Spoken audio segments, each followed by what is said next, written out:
Anytime. There we go. Now it blipped, and now it's a challenge. I swear, it like blipped, and then says that you just went live. I should be going live in 3, 2, 1, go. There we go. There we go. All right, Ladies and gentlemen, welcome to another episode of Hero Hour, Escape from Reality, the podcast where we talk about all the nerd shit that you could think of. Anime, video games, movies, TV, fucking comic books, superhero shit. Everything under the sun is where you are going to get that information. We have a guest coming in, Mo, the Blaxican. She's going to be in very shortly. I'm Brones, that's that Doug dude. How the hell y'all doing? Happy Sunday. Happy Sunday. It is Sunday, right? Yeah, it's Sunday. Yes. The end of a week and the beginning of a new. How you doing, Dougie? I'm good. Yeah? Chilling. Thriving and jiving. Chef, what's going on, baby? How we doing, bro? Happy Sunday, my man. As Mode likes to say, slanging and banging. Slanging and banging. I fucking love that, dude. That's one of my fucking favorite sayings that she has, man. Slanging and banging. I love it. Dude, I have been watching those Marvel movies. I started rewatching the MCU from the beginning. Are you doing timeline, or are you doing release? Doing the timeline from like chronological order timeline, like starting with Cap. So you went Cap and then Captain Marvel. Yeah. Yep. Nice. It's nice, also nice. It has all the Marvel one-shots in it, and it's got all the TV shows as well in the order that they're in. Plus. Yep. So right now I'm currently burning through these movies in one-shots, but once the shows come in, I'm gonna like grind to a halt because I'm gonna rewatch all the shows for the timeline as well. Right now, I powered through Black Widow this morning. Powered through it. I was on my phone for like 95% of the movie. Maybe hopping in here in a second. Okay. But yeah, I powered through Black Widow. Did not start Black Panther. Yeah. But okay, so yeah, I watched Black Widow this morning, and that was it. And then I ate a burrito while I watched Role Models. I love that movie, bro. I've seen it like 1,000 times. Have you ever seen that? Good movie. Oh yeah. It's so funny, man. Such a good movie. So, ladies and gentlemen, we're winging it. Mo is in. Let me pull her over here. I wonder if she'll Mo Mo. She is muted. She is muted. I was confused because you said get in streaming. I went in streaming, no one was there, and I was like, "Well, I'm going to mute just in case." Oh well, yeah. No, I only have. He has to give you access. Yeah, only Doug and myself have access to this channel, so we have to pull people over when they're live. Are you gonna turn your camera on, lady, madame? Wait for it. Bro, I never set it up. her square disappeared. It did. And I was like, hey, do you want to set your camera on? No. Like, it disappeared, and Doug popped up at the bottom of my screen. I was like, damn, Mo. I don't have. How do I? Good question. Oh, one sec. Un momento. Video. Oh. So with that, you may have to use it.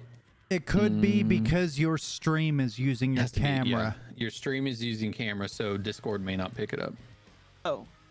What we have to do is set up another like scene on Discord, or not on Discord, another scene on OBS. Yeah. So that's hassle. So we can, you can just be you. Yeah. I can put like a fake picture over it and it just be you. Hold on, I'm gonna go screenshot something from your page. That's what I'm gonna do. Yo, Myers, what's going on? Also, Mo, when we are in the podcast episode, I'll turn my chat off. Oh, you don't I have was to. taking a screenshot of something else. We- No, we that's don't come to mute a up. picture. Oh, got you. Let's turn my chat off for that. Yeah, when we're Yeah, there you in go. the Hold on. podcast, we don't mute our microphones. We let anybody that is in the chat be a part of the conversation as well. Okay. So if any of your viewers have questions or anything or want to chime in, read it off and we will talk about it. Word. Do you want to make a funny face or you just want to be eating? Yo, Gravy, what's going on, brother? How we doing? Perfect. I love it. Gravy. Ooh. Thank you, Mo. How you doing, Mo? I'm great. How are you? Dang it. She didn't What? say it. What? Slanging and banging.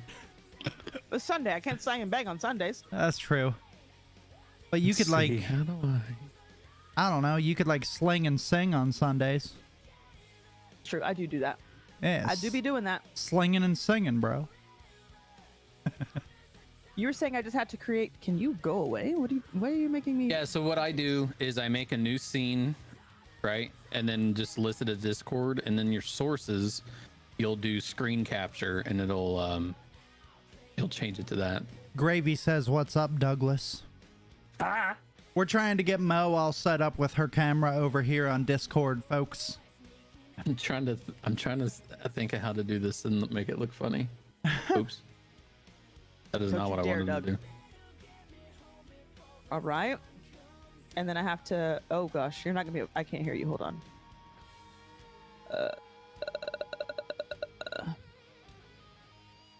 Oh, you know what I can do? Window capture. All right, here's the Wait, what did you perfect. say I was supposed to do? Here's the perfect thing that I'm gonna do. Bro, do you want to explain that to her while I'm doing this? So you would have to end your stream because your Oh, stream yeah. is using your source right now. Your wasn't s- there. your- She your doesn't s- have to end her stream. She just has to turn her camera off. Oh no. Yeah, the way- it doesn't I work remember. like that. You would have to end the stream. So what we can do is I could just pull Mo's Don't worry about stream it. up on my other channel, like on my other computer screen and have that rocking. What? How come I can't just unplug my phone? What you mean? Mo, I need you to look at my stream, please. Why? No, Why I can't need I to just look at my unplug my stream, camera? Why? Why can't I just unplug my camera? I don't know. Why am Do I you looking use at two a cameras? really large No. tire on your screen, bro? She's playing Car Simulator, Car Mechanic Simulator. Is that the new one or is it? Oh, that's 21. No, 2020. Mo, switch to big screen. No, I'm trying to figure out the extra camera first, and I wanted just a blank screen on my stream. I got Mo in the corner. Once she switches over to the other camera, it'll be. Why are you better. saying another camera? Stop lying to these people. Well, I mean the other screen. The other screen. She only has one camera. Yeah, I know. When she switches her camera back to the larger screen and the game is on the smaller screen, people will see her in the corner of my stream. Oh, What he said. Yeah. Why are? Oh, it helps But when I now open the screen is Discord. black. Tis. it is. It is. Doo-doo. Yeah. So Doo-doo. it's you would create a scene for Discord, and then in your source, you would do screen capture, and then you would set that. You would turn your camera off for your stream, and then come into Discord. Your camera would use, or Discord would use your camera there, and then you capture that. You're like basically your monitor screen. Well, it says right now that her camera is OBS virtual camera. She's got to switch that in the Discord settings to whatever her camera is, which I believe is. Which is you her said phone. your. Oh, you mean your my phone, game right? capture or my OBS Yeah, right there. Change it to game capture. game capture? So you want to see what I'm playing? I don't know. Is that all you have up there? Yeah. Okay, so yeah, she would have to end her stream then. She would have to Don't end worry her about it. stream because the camera's not popping up. I don't think that it ever has, though, to be honest. Because I remember having this problem a long time ago when I was trying to do this with Right. Have you ever had your camera in Discord? No, that's what I was trying to tell you. I've tried to do okay. it once before. Because when I was doing, I think it's because it's an Apple camera, not an actual camera. It could be that. I'm using a third-party app to be in OBS. Oh, well then, yeah, that may be it. Damn. Well, your quality is good. I like my fix for the situation. I'm just saying. So do I. I just have her on my screen. You should just head on over to ThatDougDude. Oh, yeah. I just have her on my screen. And I'm gonna make a screenshot of her staring at the camera. It's in place of where she should be. That's what I have. Best view you can get. All right, look at mine. That's how I have it now. Go away, OBS. That was perfect. That's perfect. Sorry, Mo, we confused you.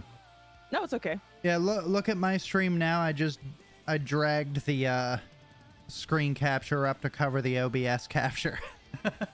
Oh, that works. Yeah. You did it a lot better than I did. Very smart. Doug took a picture. I just dragged. I did. Her game screen. I'm literally watching Mo on my gaming computer monitor. Mm-hmm. And you did a pop out of it. And I just did a display capture and dragged her up. It took 30 seconds, Doug, instead of a picture. And this took me like 10. What are you talking about? I look so mad. And now I have a picture of Mo forever. That's true. I love that. That's true. You're welcome. And you now should make that your screensaver. All right. Oh, speaking of screensavers, I gotta change. Culbertson, thank you for saving a civilian, brother.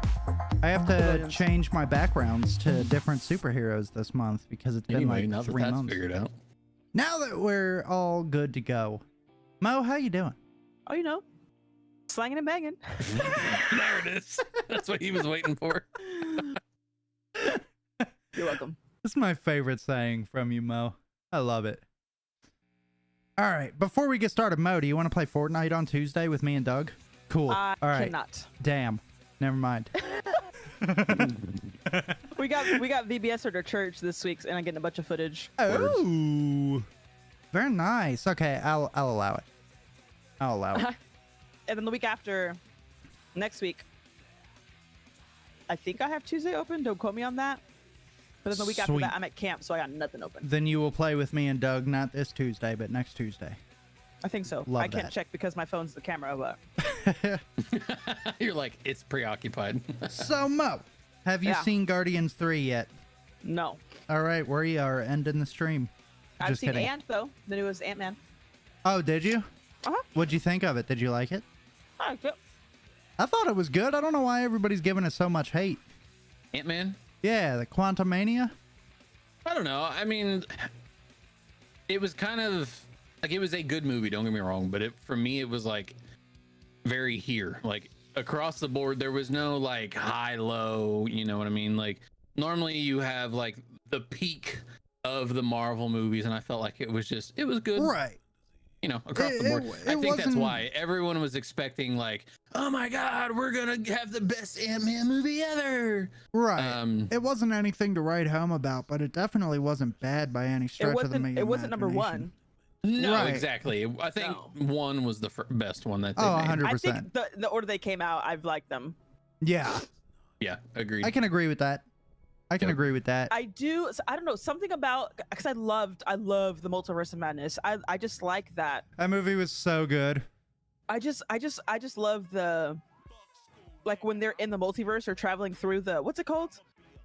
I know words. Quantum realm. Yes, the quantum realm. Like when they're flying through and all that. I just love the fact that Marvel just does an amazing job. You know. Wait, no, she's talking about Multiverse of Madness now. Yeah. Well. Oh, I'm sorry. Well, yeah, it was the multiverse, because you were Well, right. any of them in Marvel that have been doing that as of late. I love it. I don't know why. Yeah, I think it's cool. Like that scene specifically in Multiverse of Madness, where they're jumping through the multiverses and you see all the different ones. The thing I like about that is those are all worlds that we saw in the comics. Right, yeah. None of those, not a single one of those was made up. Like that was all something that they, we've seen. Yeah. That was super cool. That movie was really good too. And we got to see the power of Scarlet Witch. That was my favorite part. I loved it. And that was the thing. I had no idea she was going to be in the movie. Yeah.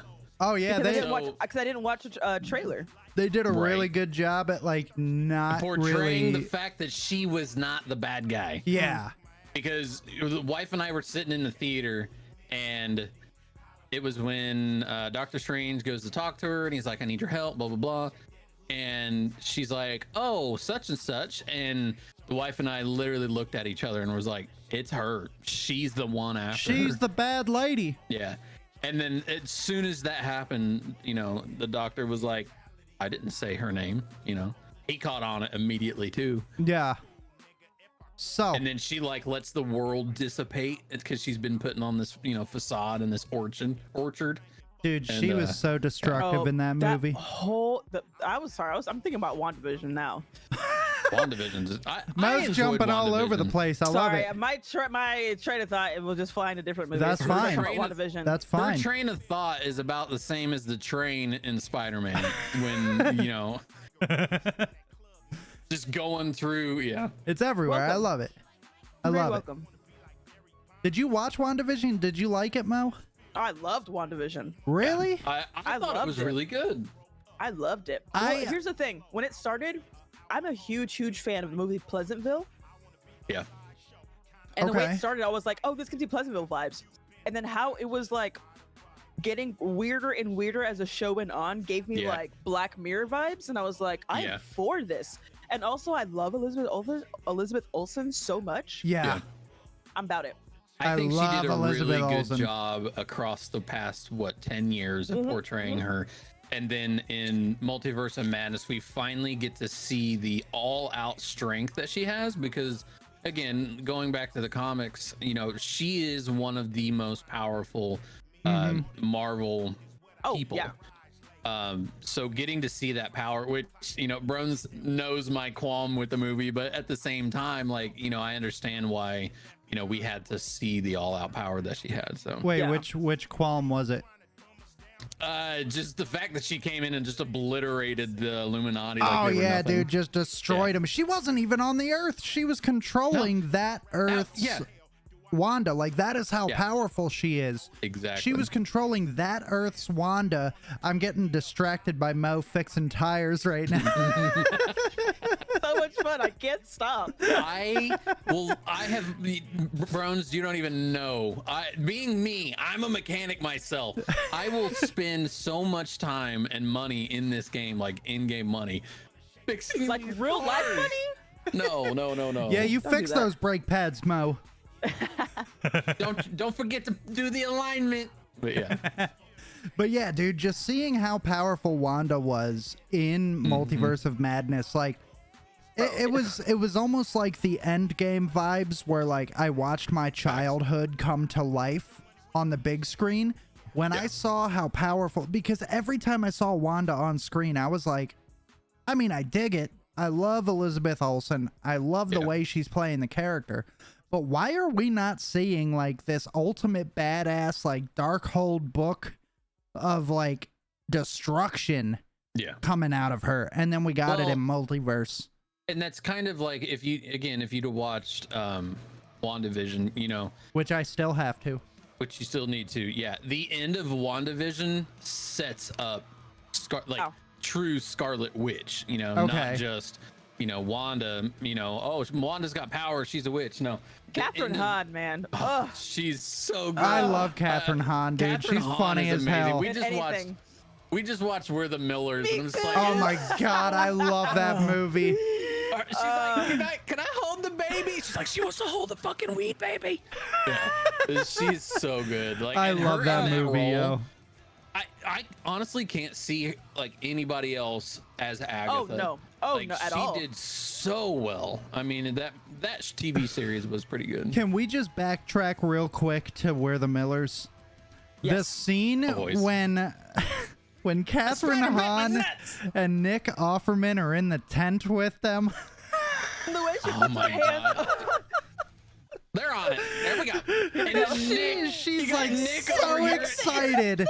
She is so excited and nervous that she's like, maybe that's enough for tonight. They're like, yes. I'm never gonna wash my hands. He's over here finger fucking. Oh my god, so good. And then when they find out that like they're actually drug mules, and Nick is like, we shared a moment that night in the tent. I'm gonna hug my family. I'm gonna hug my family. Yeah. Dude, that movie is so fucking funny. I love that movie. End when they're in like witness protection, and you know they're introducing themselves to the family that just moved in, and they're like, "Oh, I'm such and we're the Millers, right?" And then they turn around like, "What pretentious assholes? Who comes over and invites them? Like, who introduces themselves?" I'm like, "That's me now, and I'm not in witness protection." Yeah, right. I don't want to meet my neighbors, dude. Fuck that. I'm sorry. My neighbors. That movie is so good. I love that movie. Your neighbors are weird. I've heard of them. You have weird neighbors? Yeah, it's my parents.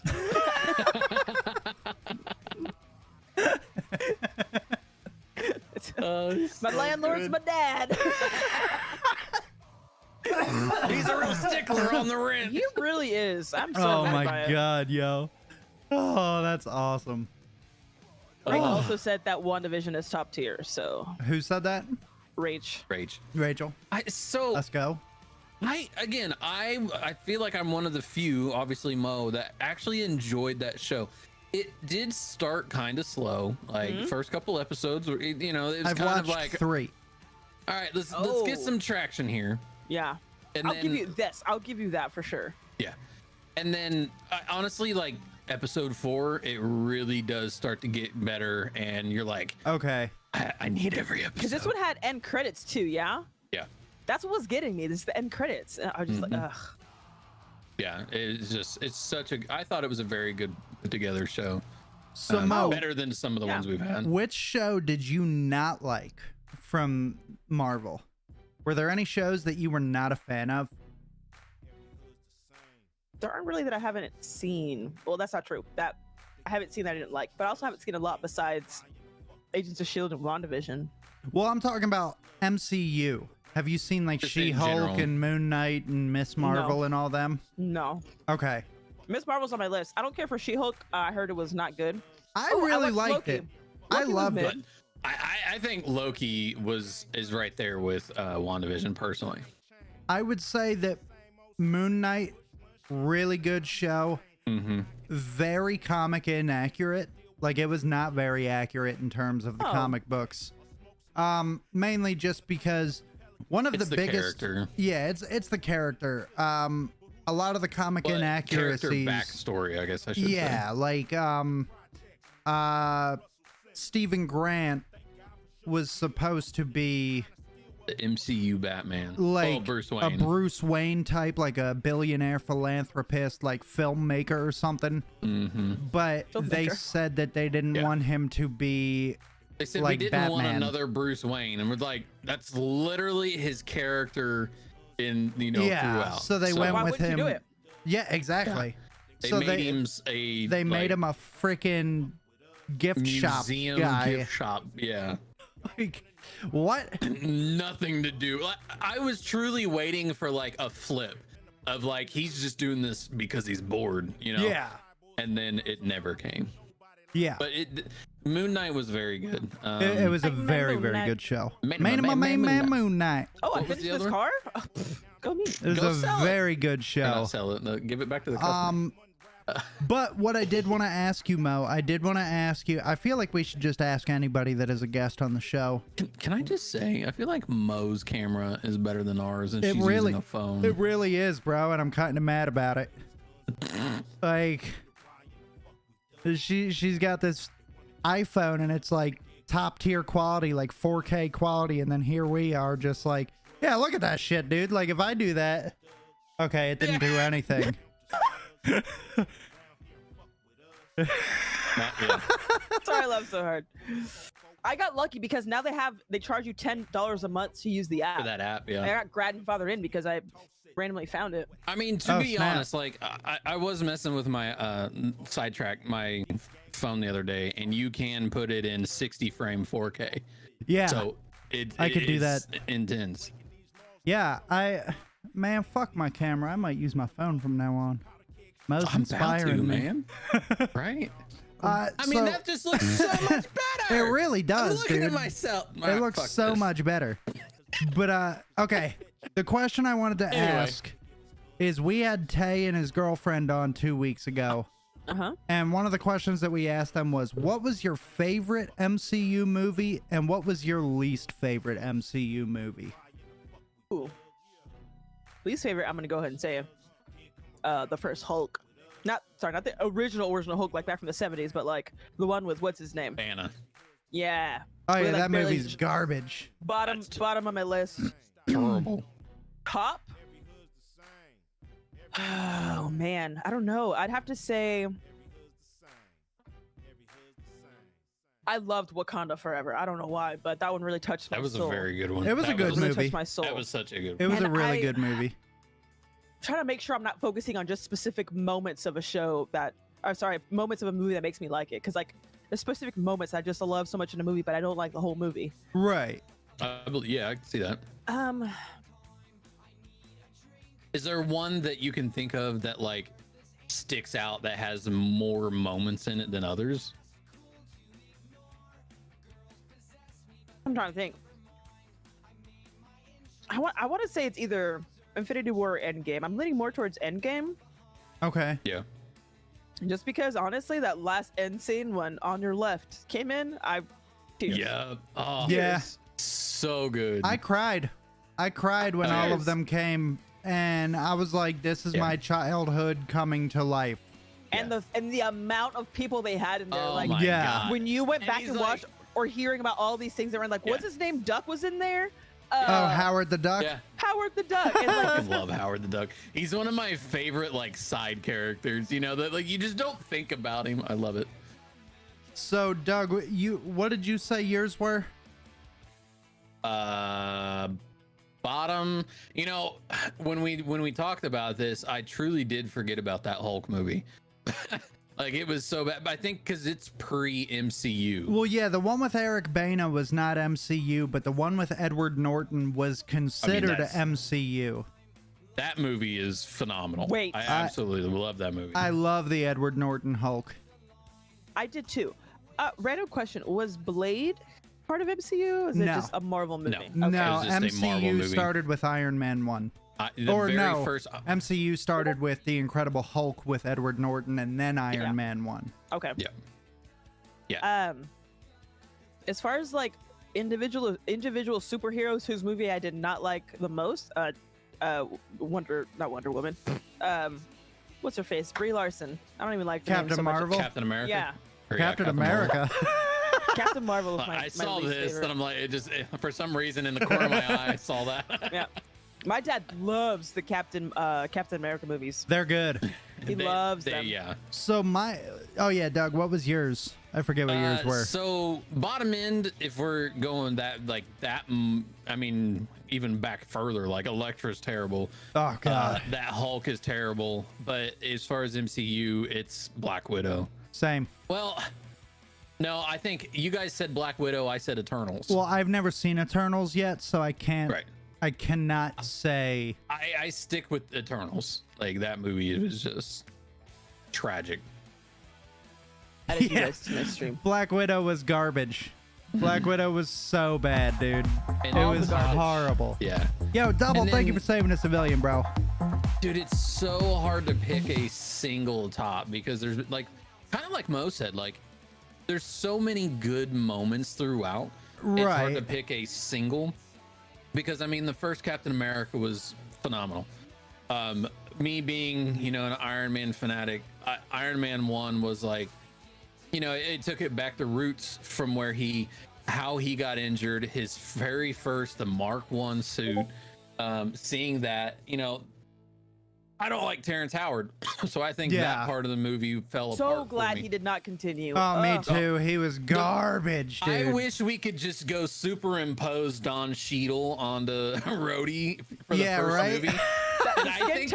The skin tone is too different to do that. Yeah, I know. It'd be like, saying, is Terrence black facing right now? Like, what's happening? That movie would have been so much better with someone else, because I don't like Terrence Howard. I don't like any of his movies. Yeah. It just, as an actor, I just don't like him. He's not he a good actor. person in real life. I loved him in Wholesome Flow, not gonna lie, and in Empire. It's a TV show. Empire, yeah. I was never a fan of Terrence Howard. But like the first Iron Man, I absolutely loved, and then you have that in the very last scene. You know, he's supposed to be doing this PR, and he's like, you know, oh yes, I'm Tony Stark, blah blah blah, and you see it click in him. He's like, you know what, I am Iron Man. Yeah, and it's like, yes, it was so good for me. But I don't know, I'm kind of, you know, Endgame, man. I think Endgame really tops all of them, where you had so many good scenes. Above all, like, right, you know, Cap finally picking up Mjolnir, the on your left, you know, the three, you got Cap, Iron Man, and Thor just beating the shit out of Thanos, right? So aside from on your left, what is your favorite scene in Endgame? Probably when Cap lifts the hammer. When Cap, you see that hammer lifts up Mjolnir, and then it floats away, and it just goes right into Cap, and he's already got the shield. It's like, yeah, that was so good. That was probably the most badass scene I've ever seen in cinematic history. I mean, and that was teased in Ultron. So you're talking what, 5 years prior? Yeah, that 6 was, years yeah, prior. That was when he lifted the hammer a little bit, I love that scene. He moved the hammer. And you see Thor like, what? Okay, so I have a question. I'm not super versed. I've always wondered about that. Why was Thor so surprised? Was he worried he wouldn't be? No, so the hammer is not specifically Thor's, right? Okay. The Mjolnir is just enchanted that I forget the actual quote, but whomever deems worthy. The hammer actually picks who is worthy. So just because Cap picks it up, that doesn't mean that it's no longer Thor's, or it doesn't belong to Thor. It's not like the Darksaber from Star Wars, where whoever takes it now owns it, right? But it was just Thor like, oh, I've never seen anyone ever move that besides me and Odin, obviously. Exactly. Okay.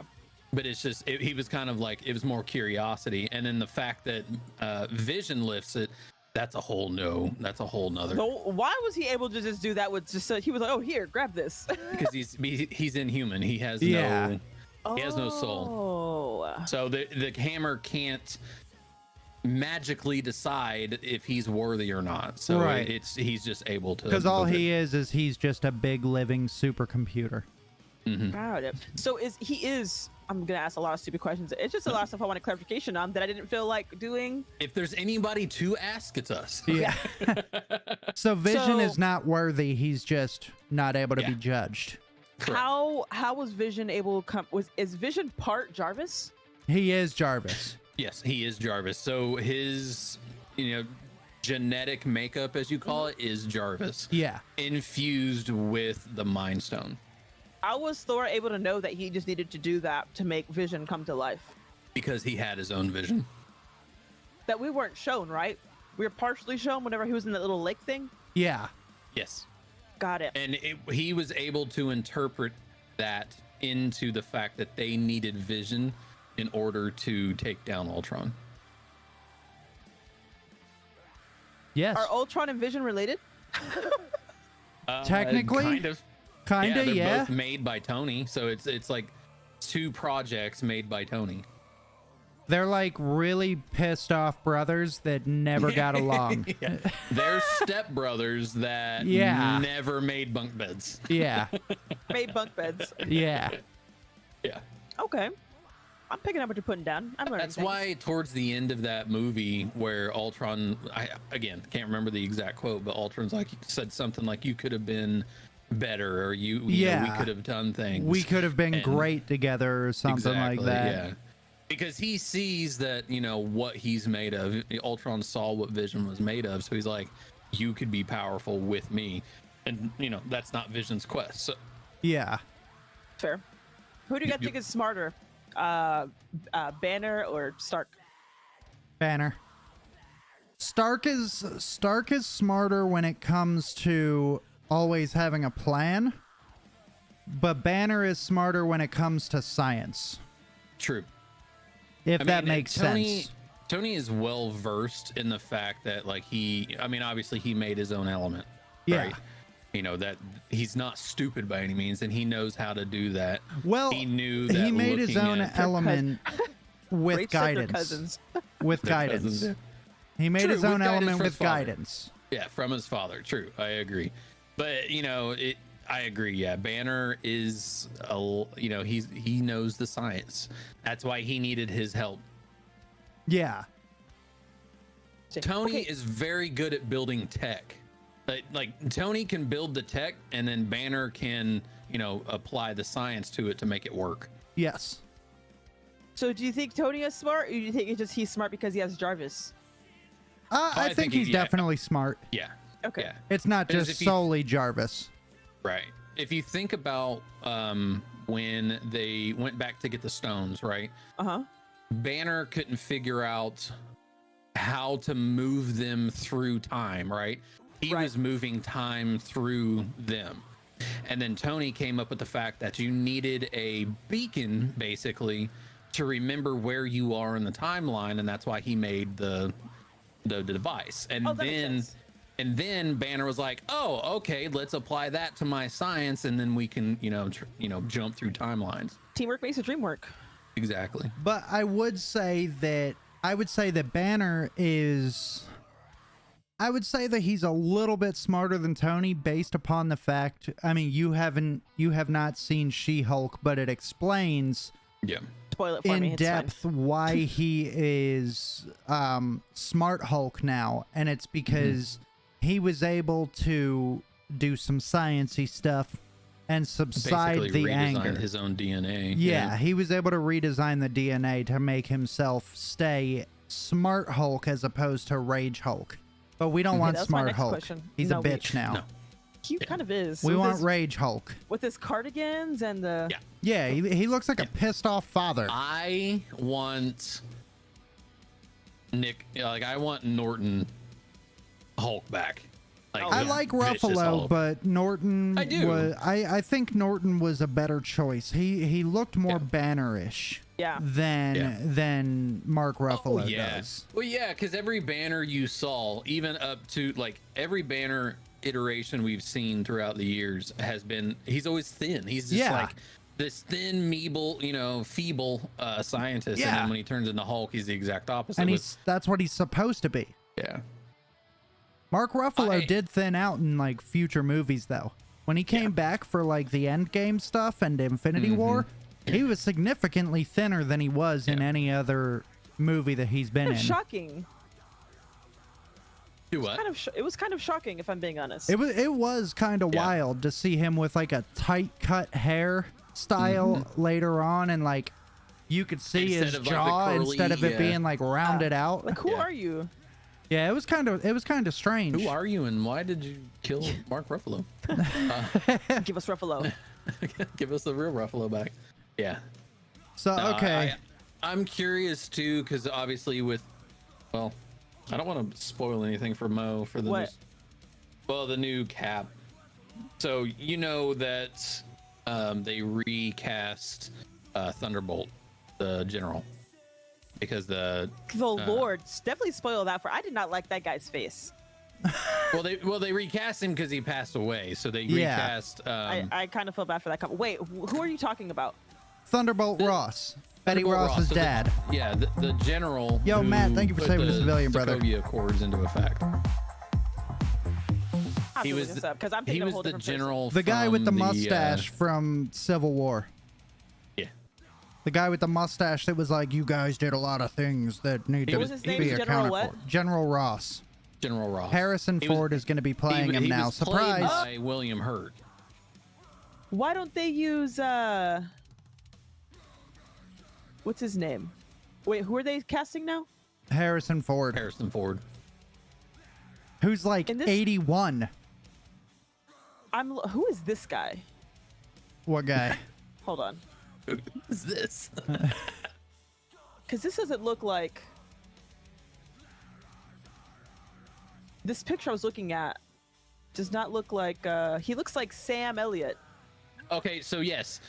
Sam Elliott played Ross in the Banner. Oh movies. yeah, he did. Oh, he did. So you got to jump forward to the Norton movies. Yes. They should have just gone back to Elliot. No, he's kind of like old now. So is Harrison Ford. Yeah, Harrison Ford's 80. Harrison Ford. He's way older looking now that I think about it. Yeah. I love Sam Elliott. Yeah, same. Yeah, he played Ross back then. Yeah. So, real quick, my favorite and least favorite, because y'all gave your shit. I'm gonna give you sorry, mine. Yeah. No, yeah. Black Widow was garbage. Fuck that movie. Facts. I hated that movie so much, based solely on the fact On one character. of Taskmaster. Yep. Taskmaster is my favorite Marvel villain, and they did Taskmaster so goddamn dirty in this movie. It had nothing to do with the comic book rendition of the character. I felt cheated like a son of a bitch. Sloth, thank you for saving a civilian. I felt cheated, man. I was so pissed. I was so mad when they took that mask off, and I was like, yep, I am exiting this film. I was pissed, bro. Close. I was so mad. The X on this. Dude, you don't understand, man. Like, I wanted to punch a hole into my TV. That's how angry I was. Oh. And usually, I know I shouldn't get that mad at things, but when it comes to destroying my favorite character, my favorite Marvel villain, it's justified, bro. It's justified. Absolutely. But favorite movie, I originally said Shang-Chi, Doug, when we were talking with Tay, but Shang-Chi was so good. it really was. It was incredible. I loved the fact, like, you know, we're getting to that area where like a lot of washing is happening within movies, you know? Washing? And washing, like whitewashing, you know, just changing characters when they don't need to be changed. Oh, yeah. And I love that they stuck with the, you know, the Asiatic, you know, concept behind that whole film. And then you got to see a different side of characters that we've never seen in a Marvel, you know, film with the, you know, showing his friend's family and all of that. And then like going to his family or like his, you know, where his mom used to be, and like getting to see all that, I thought that they did an excellent job with that. Not gonna lie, if they whitewashed Shang-Chi and like cast Ryan Gosling to play him, I would have been pretty fucking mad. It's like, the concept of they keep 47 the rest. Ronin, where it was was it Keanu Reeves? I think so. they keep the rest of the movie Asiatic, and then you got the main character as a white guy. That would have been fucking wild. That would have been a poor choice. But put it that way. Shang-Chi, that was my choice. And then when I started rewatching the timeline from the beginning, and I got up to Captain America Winter Soldier, holy shit, dude. When I rewatched that movie after years, because I haven't seen it for years, when I rewatched it, that movie was perfect. Yeah. It was perfect. And I looked up the score of that film, and I'm not a big like score guy, but I just wanted to see if people had the same thought process as me. It had like a 95% approval rating. Like, and I was like, that makes sense, because that movie was incredible. It was so good from start to finish. It was nonstop action, nonstop like, why, like, who is the Winter Soldier, up until the very end when you see the reveal that it's Bucky. And I was like, this movie is a masterpiece. I didn't think it could get any better in terms of quality and storytelling when we got Shang-Chi, when we got Endgame and Infinity War. I didn't think that we were going to get anything better than Winter Soldier. I thought that was top tier. So let me, while we're on that, let me run through, like, of course, Rotten Tomatoes, you know, they're pretty good across the board. I'm sorry, did you just say tomatoes? Rotten Tomatoes? Okay, it sounded like you said Rotten Tomatoes. I was like, okay, the T is silent to him. Rotten Tomatoes. Oh, wait. Real the quick T is you... a D in his language. I forgot I also watched Winter Soldier and the Falcon. It was mid for me.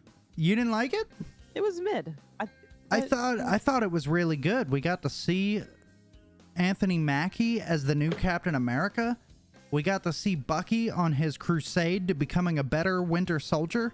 And then we got to see U.S. Agent murder a man with a shield.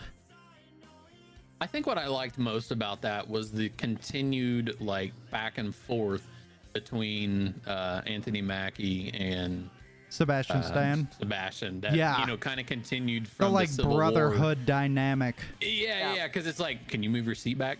No. Yeah, I love that.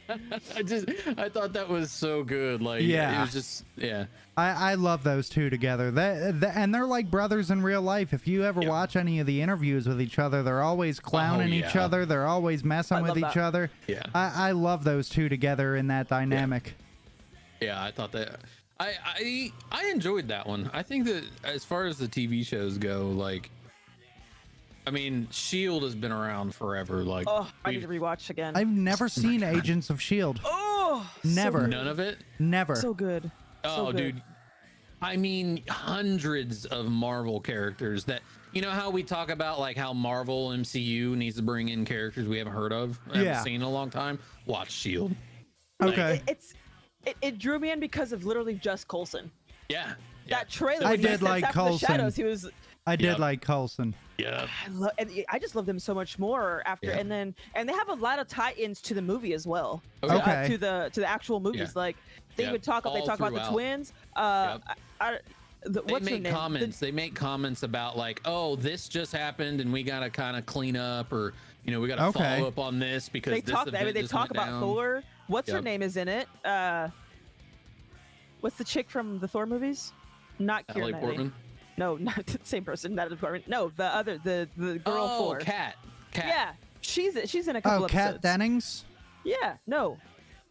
Sif. Yes. Oh, Sif. okay. Sif's in it. Lady Sif. Oh, okay. Those words. I mean, and you have a couple times. I mean, it ties into I think not Winter Soldier. Well, yeah, Winter Soldier ties into a lot because they mentioned the twins. Yeah. Yep. Okay. Yeah, it ties into a lot. Like, there's so many characters throughout that series that, like, kind of like what Brones and I talk about, how like we want to see newer characters. Right. Though they brought them into that TV show, just kind of like as the villains. They're like, oh, this guy can do this, and you're like, that's the Absorbing Man. Like, you know, like this guy can literally touch metal and he's a piece of steel, you know. Bro, that was wild to me. Rach just reminded me, have you guys ever watched Black Mirror, the most recent season? Oh, she said I cannot look at Anthony Mackie the same after Black Mirror. That episode. Episode. That's the same guy that played Black Manta from Aquaman too. So I'm like, he did. Yo, my favorite part that always has me dying in that episode is when Anthony Mackie looks so disappointed. He's like, just fucking kiss me, man. Yeah. When they meet in the rain, like, I'm just he's like, so just weird. fucking kiss me, man. This is so weird. And then you've got Palm. Palm was the lady fighter in that scene. Yes. Like, Palm Clementov? Yeah. Or Clementif? Yeah. Clementif. Yeah. That man. episode was so weird. That's a really good show, though. Hold on. Although the that season was only 3 episodes, I was like, y'all spent all this money to make 3 episodes? Hey, 3. Like, they're coming out with 5 new episodes. Are they? When? I saw that. End of the summer. Okay. Hell yeah. I love that show. That's a really wild I always show. tell people, when I tell people, I was like, skip the very first episode because it turned so many people off with the whole pig thing. Why would you make that the beginning episode? With the what thing? Where that Democrat dude or that political guy has to have sex with the pig before they'll release. He has to fully do the deed before he can stop, or they'll release some crazy information. And then come to find out it was just some psychotic guy making shit up, and I remember that. And then his wife wouldn't touch him after that. She was like disgusted with him. He's like, what do you want me to do? I mean, I wouldn't either, if I'm being honest. Yeah. But yeah. No, thank you. So what I was going to do was I was just going to run through the Rotten Tomatoes scores Love for that. all the Marvel movies. Okay. Just as a real quick. So Eternals had a 47% rotten. Good Never Lord. watched it. Yeah. Ant-Man Quantumania had a 46% rotten. Wow. What? Boo! Yes. That's bullshit. I'll read you the critic thing. It says mostly lacks the spark of fun that elevated earlier adventures, but Jonathan Majors Kang is a thrilling villain poised to alter the course of the MCU. So basically, they felt the same. How it was just kind of like kind of ran across, Dude, and then they Baskin Kang Robbins random? Scott. Baskin Robbins Scott. Yo, that was so. yeah. I was not mad about that. Why was Kang? I feel like we've seen Kang somewhere else, or am I just thinking? We Loki. have the end of Loki season 1. Got Well, it. okay, kind of. So It was a variant of Kang. it's a variant. The Kang we saw in the end of Loki is a variant of the one that we just saw in Quantumania, which is obviously also another variant. So Right. So Kang is the best way to explain Kang is he makes Thanos look like a little bitch. facts. Kang is He exists in multiple timelines. Yeah. And whereas, kind of like the concept of Scarlet Witch, how she was trying to find another, body that had the kids. right. Some of those bodies don't have powers, right? All of the Kangs across all universes, across all timelines, have powers, Yes. and he's one of the So craziest villains. if you saw the Quantumania end credit scene, which I imagine you have, Mo, he is if you saw the one where he got trapped. After he got trapped and they had the end credit scene and it showed them talking about how he was trapped and blah blah blah blah blah, how they're gonna destroy the world or whatever. And then it pans out and there's like hundreds of thousands of them. Yeah. Yeah. That is how powerful Kang is. That's the Council of Kang, is what that's yeah, called. that's the But it's really Council just of all Kangs. Kangs. Yes. Yep. Oh my gosh. Some of Yeah, them he exists are across infinite, basically. yeah. Some of them are not as dangerous. Some of them are worse than the Kang that we saw in Quantumania. The core So we're ones that thinking, were standing at the front before the pan out, those were that was like the order of the worst ones. Like that was the most destructive Pharaoh and Kang. most dangerous Kangs. Crazy. Yep. Yeah. But yeah. That has a 46% rotten, is what that has. That's crazy to me. I liked it. I thought it was a good I I movie. did too. Thor: Love and Thunder has a 63%. That movie I was guess, so bad. I guess if it goes from rotten to, I don't know. Kind of liked it.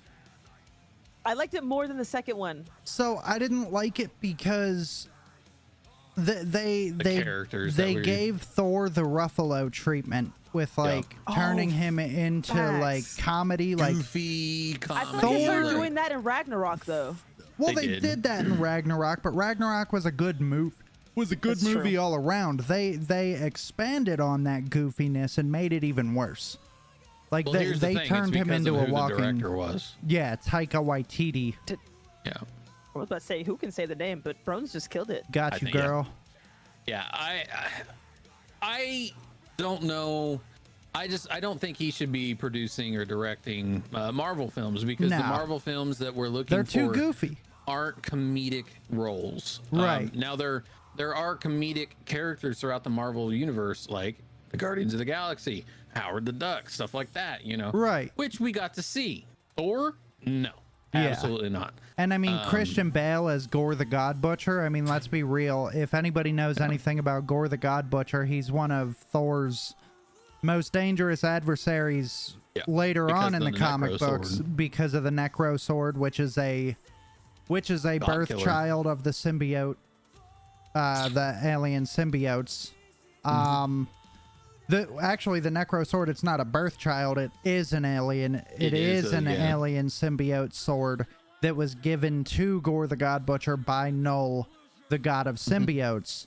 So that was supposed to be our first real look at the Necro Sword and the symbiotes. Now the Necro Sword was sick. It was sick, but they changed its origins from it being, I forget what I think it was like, wasn't it like remember what it something was in the crazy, movie. like the blood of the fallen of his planet or gosh. whatever? think I so. don't know. Yeah, I don't remember how But pulled it out of the movie. They made him goofy as hell. That first off, he looked nothing like the comic book counterpart of Gore the God Butcher. Yeah. Second off, they made him like, I don't know if you remember, but when he had all the kids on that like planet in the like weird goo cages, and he was like talking to them like Pennywise the clown, like, "Hey kids," like talking like a jackass. I was like, "Are you fucking serious? This dude is Gore the God Butcher. He killed one god the entire movie."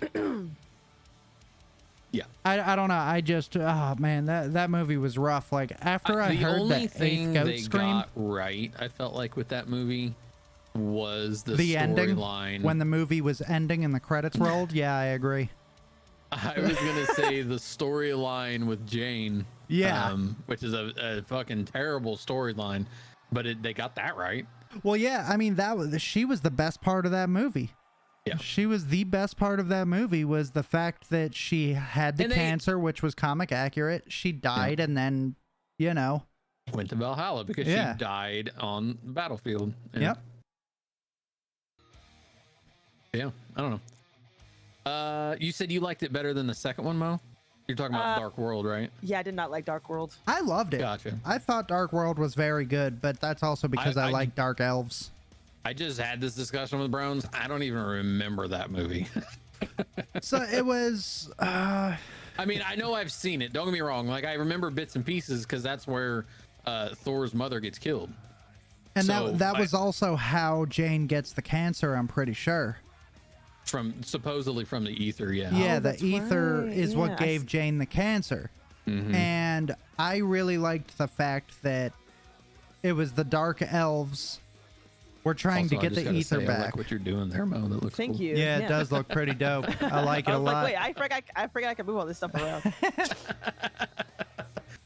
But yeah, I truly don't remember that movie just because. I mean, I remember bits and pieces, but I couldn't tell you Right. that plot line. I remember whenever I did a rewatch, I skipped it. I didn't think it was terrible. It definitely wasn't the best, but I don't think it was terrible. Gotcha. I might have to just rewatch it. I liked it more than the first. Don't shoot me or kick me off the stream. For me, for the Thor movies, I liked in this order: Love and Thunder, Ragnarok, 1, and then Darkness Falls. Whatever it's called. Dark World. Darkness Dark World, Falls. Yeah, Darkness Falls. Completely different movie series. Yeah, that was a killer tooth fairy like 25 years ago. Hey, it gave me a little bit of nightmares. Wait, no, Darkness Falls, wasn't that the... Yeah, that movie fucked me up as a kid. There was a TV series back in the 70s. There was also a movie. There was a movie as well. They did a movie and it was Johnny Depp. A movie. It was a series in the 70s. And then they did a movie with Johnny Depp. And then, yeah. Anyway. I might be thinking of another movie where it was like a serial killer tooth fairy. I don't it was like that one. demon. They ended like in a lighthouse or something? Yes. Oh, yeah, that's the thing. Whoa, what just happened? Remember that. Yeah, it was like a demon tooth fairy, bro. Shit was scary. Let's see. So, yeah. Dark World had a 66%. Incredible Hulk, this was the Ed Norton one, 67%. What? I'm surprised that's so low. Yeah, I thought it'd be in like at least the 80s. Yeah. Or like Doctor Strange, high 70s. Right. Multiverse of Madness, 74. Iron Man 2, 71. Why did you put that before the other? That makes no fucking Dare sense. you? Oh, because it's got a green ring around it. One of the okay. Avengers: Age of Ultron, 76%. Okay. The first Thor, 77%. Iron Man 3, 79. Black Widow, 79. That should have been at the bottom. No way. What? That should have been at the bottom. Black Widow's deeper themes are drowned out by all the action, but it remains a solid, entertaining standalone adventure that rounded out a stellar supporting cast. The supporting cast was the only good part. This is why I don't trust movie reviews, bro. Right. Captain Marvel, 79%. Again, this one, Captain America, 80%. That should be near the top. Yeah. Guardians of the Galaxy 3, 82%. No. What? Scored Man, these? I don't know. Maybe we shouldn't go off this list. Yeah, no, that's a terrible list. Yeah, Ant-Man, the first one, 83. Wakanda Forever, 84. Guardians 2, 85. Infinity, 85. Ant-Man Wasp, 87. Doctor Strange, the first one, 89. Winter Soldier, 90. Civil War, 90. Far From Home, 90. Shang-Chi, 91. The first Avengers was 91. The first Guardians was 92. Homecoming, 92. No Way Home, 93. Ragnarok, 93. First Iron Man, 94. Endgame, 94. And then Black Panther, 96. Ow. I don't know about it. That is a trash ass list. Yeah. No I Way Home agree. does not deserve to be that high up on the list. All that movie was a fan It was just hyped up fan fan pandering fucking hype train that was not as good as everybody said it was. No facts though. It was good, No. but it was nowhere near the top. I would give that movie a solid like 80, 87. Yeah. Now, Mo, of the like trilogies that we've had, what is your favorite trilogy? Like we've had Thor, which Thor has had obviously more than that, but the main three, Thor, Guardians, Spider-Man, and obviously there's what, 3 different sets of Spider-Man now? Ant-Man, Probably Captain Ant-Man America, and Iron Captain Man. America. Yeah. What's your favorite? Guardians and Ant-Man are pretty close for me. Okay. Yeah. That's what I said, right?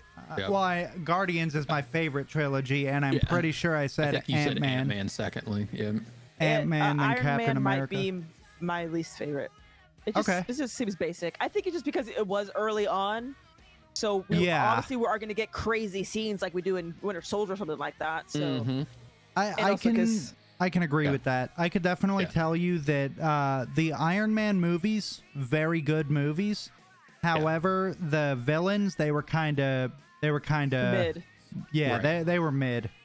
And again, Brones and I have had this discussion because Iron Man is he's my favorite across the board. I've got a lot that are like right in that top 5, but Iron Man has always been my favorite character, and even for me, that is not my favorite trilogy.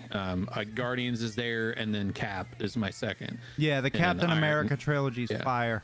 Iron Man's my third because again, the villains that were introduced, Obadiah Stane, I thought that was a really cool, as Ironmonger. Yeah. I thought that was a cool villain. That And was then the best kind one. of- yeah, and Yeah. then you kind of got a little bit of not introduction, but you got to see the first 10 rings, right? Yeah.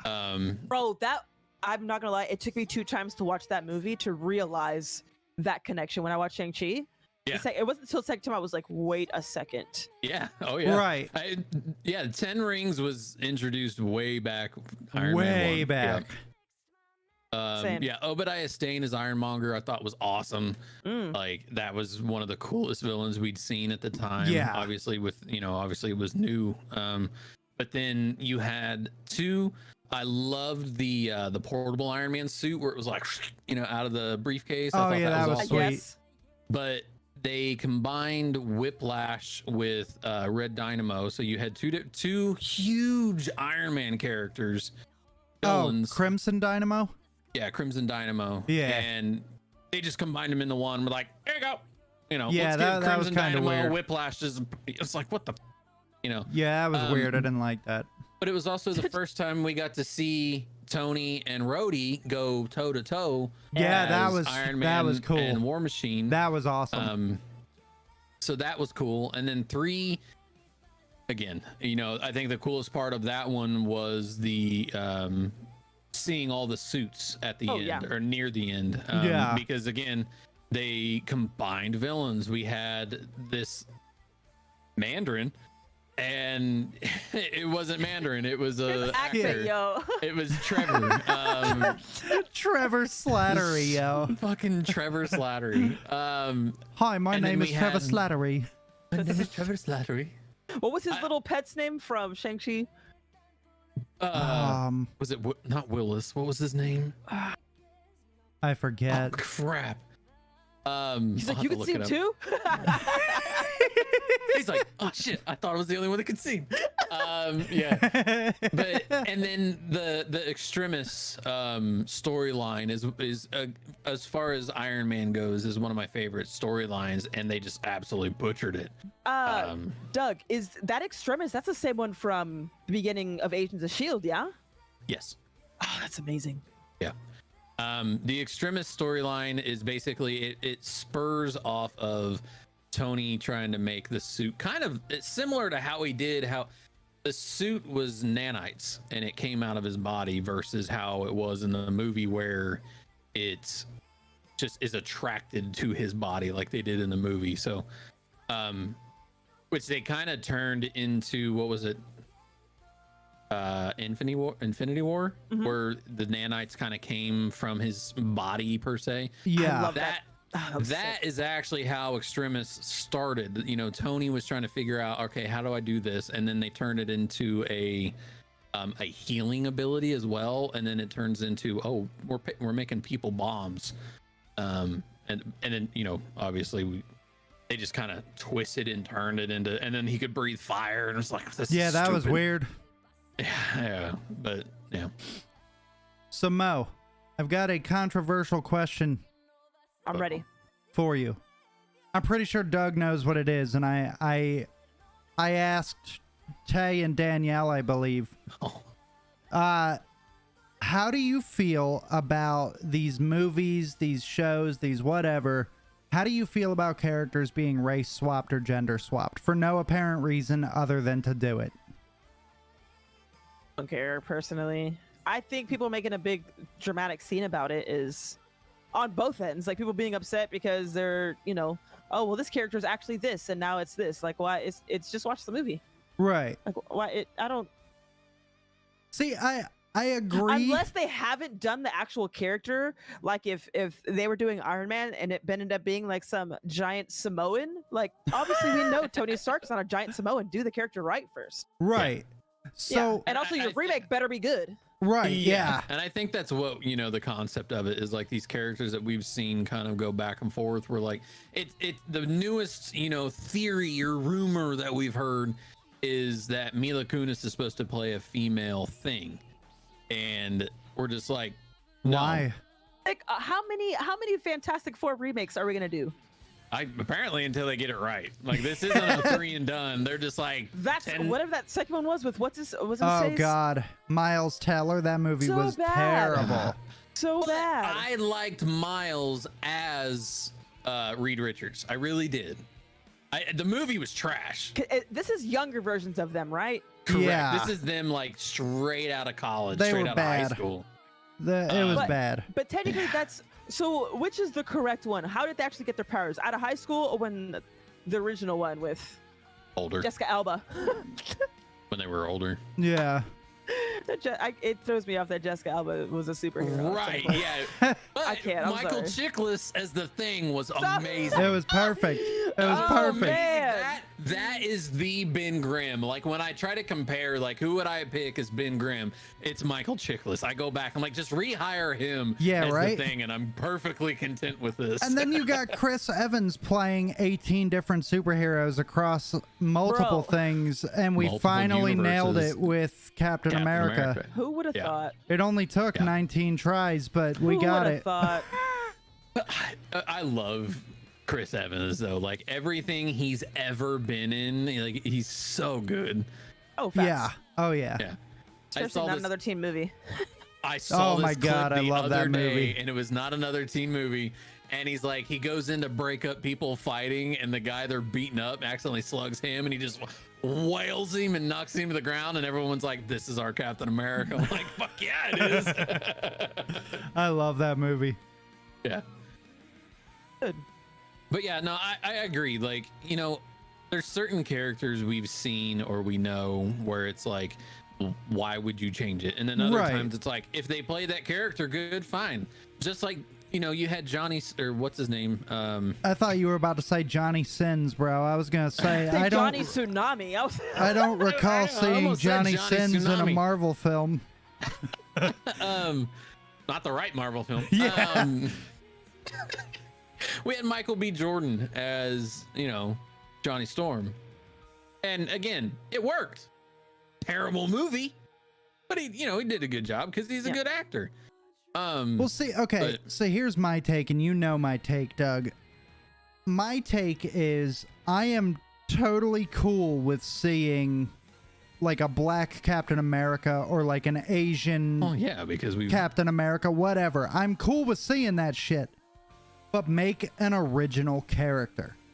Yes. Don't give me a black Bruce Wayne. Give me a give me a black Batman who is a different character. Give me an Asian Batman who is a different character. Give me a female Batman if you want to. But that's why we've got that's why we've got Batwomen. But like, give me an original character, like how they did with Miles Morales. Everybody was like, "Oh, why the fuck are we gonna make Peter Parker black? Make a new character?" And they said, "Bam, Miles Morales." One of the best Spider-Man stories ever put into comic, game, movie, show, anything. I love Miles Morales, bro. That. I love Miles Morales. I love Miles. Dang. He's a great character.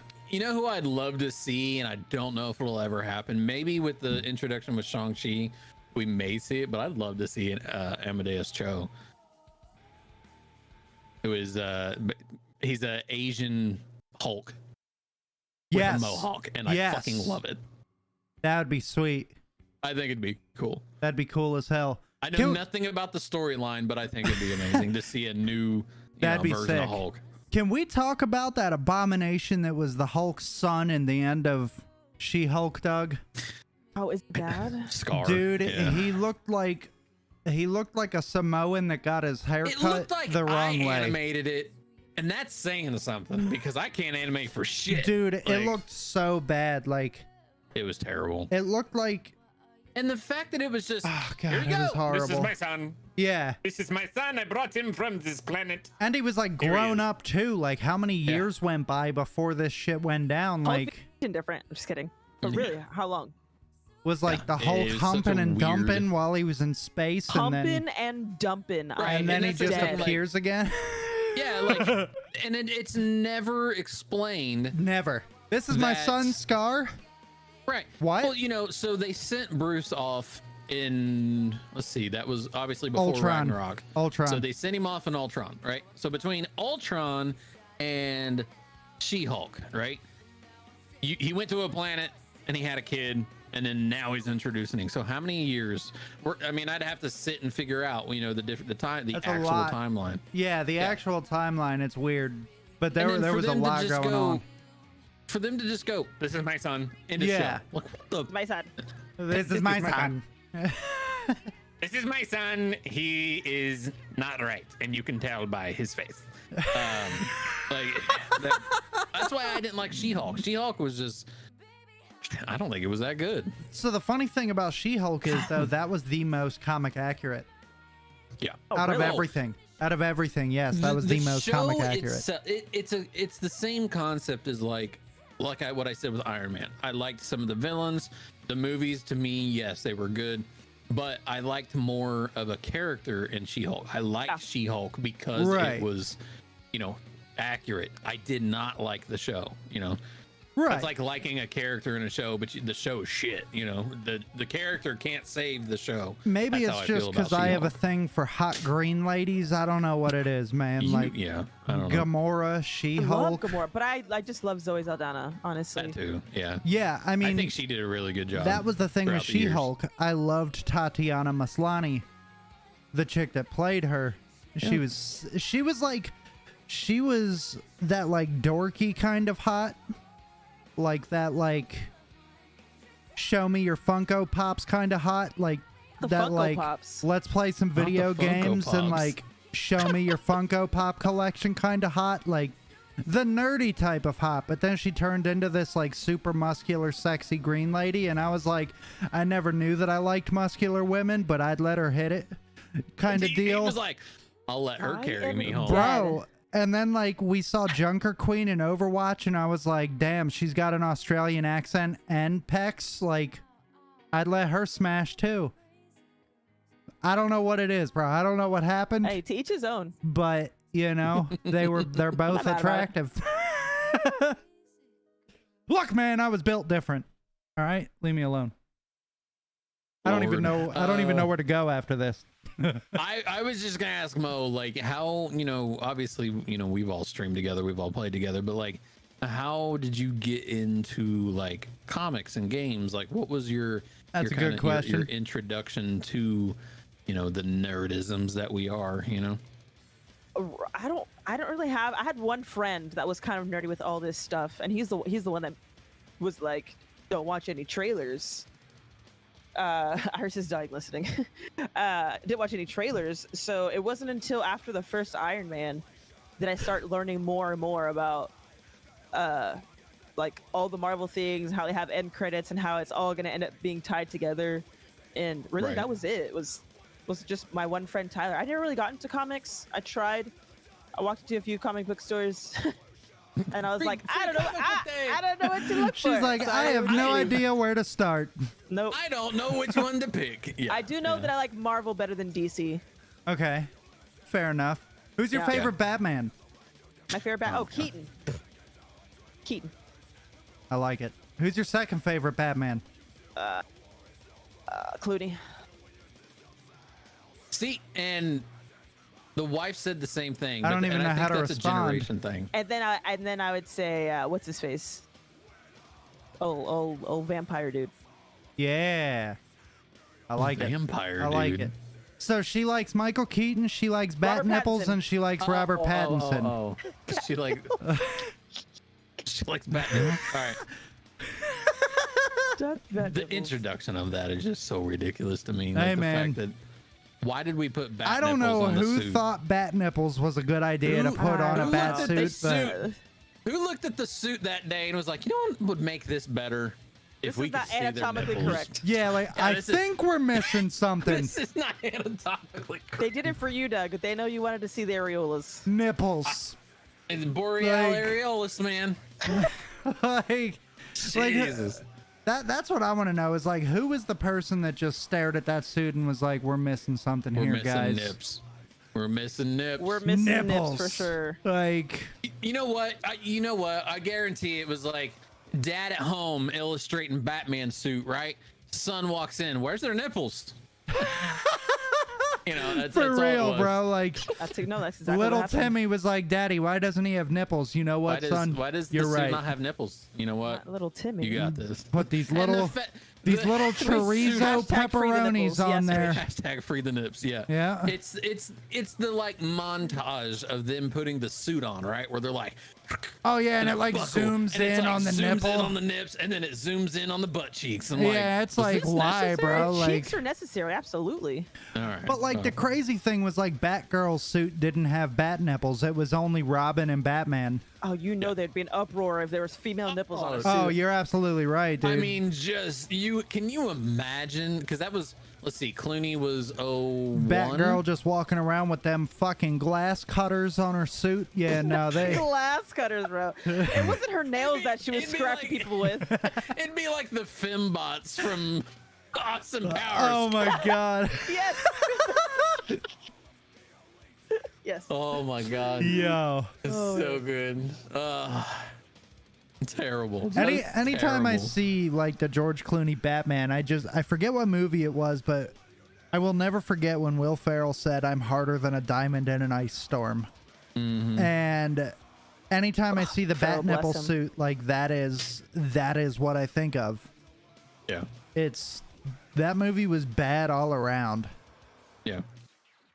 But I mean, I get it. Generational thing. It was a generational thing, and like it was them trying to introduce new villains. Like, because in that one film, right, we had Mr. Freeze, we had Poison Ivy, and we had Bane. Like that was our first time we'd ever seen Bane. Yeah. On screen, because I don't think even the Adam West. Well, I don't think we ever saw that Bane. No. We saw Joker, obviously, but it was. I think that's what it was. Now I won't even say CGI because most of that stuff was all just, computer generated. But I guess so, yeah. But I don't know, that movie's rough to watch. Did you ever notice how I believe it's the museum scene in that movie in Batman and Robin with Mr. Freeze and all that? Did you ever notice how the ice spikes go like this? Yeah. Also, oh my God, it's so again, funny. Doug? I mean, bros, can you do that again? I don't know why that's funny to me. I don't know why that's funny to me. Okay, whatever he says, that's funny right there. We were so watching. Funny. I told Brones, but Mo, we've been watching the Batman movies over again just because they're on. Nice. And we watched the Clooney one, and it was the end scene where they're like trying to catch the sun to melt the city and whatnot. Yes.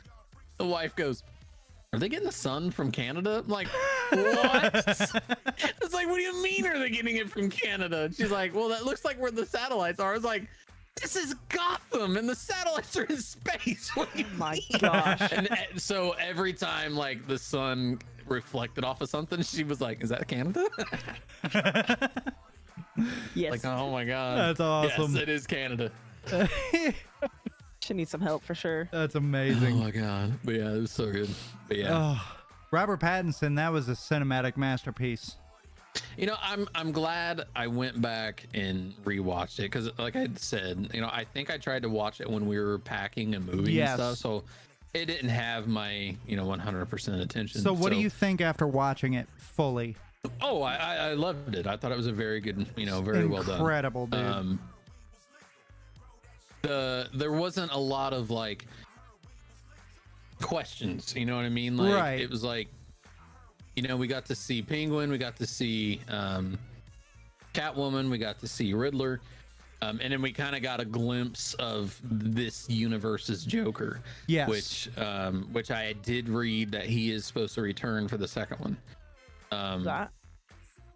But the main villain's going to be Clayface in the second one. Clayface, right? That's what I'm excited for. And Doug, you and I have complained about this quite a lot. I'm tired of seeing the same people. Well, not only that, I'm tired of seeing the same fucking villains. Yeah. I want to see I get it. new villains. Joker, I understand. Joker is Batman's biggest foe. I understand that. He sells movie tickets. He sells movie tickets. But give it a rest. Do you realize how many Batman villains? I'm talking Hush, Calendar Man. I mean, there's so many that you could put into a single movie, and he doesn't even have to interact with them. It could be a background story or something going on. Exactly. There's so many. Seeing Riddler as a Zodiac killer type of character in this Batman film was absolutely incredible. It was it gave me the Arkham video game, the Arkham video game series vibes, where the Riddler was like sadistic and psychopathic as opposed to like that goofy iteration that we got in the Val Kilmer film and in the animated series. You know how he was like, I did love riddle Jim me Carrey this, Batman. Val Kilmer was in that. Yeah. What a time to be alive. Yo, man, those movies were great growing up. Now you watch them now, it's like, okay.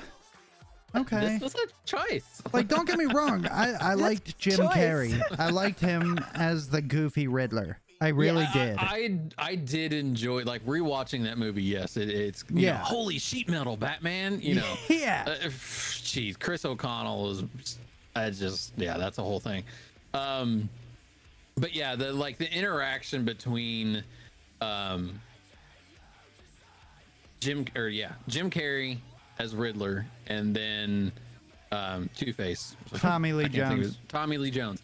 The interaction between those two throughout that entire movie, I thought was phenomenal. Like, in Harvey, teach me how to punch. Well, see, you reach back, assert yourself, and then he punches him and knocks the guy out. And the Riddler's like, okay. Oh, and he broke his hand or something. And then the one thing that I kind of caught rewatching it, and you don't notice this as a kid, but when Harvey speaks, he speaks about us. He has a true split personality complex. I thought that was cool. Interesting.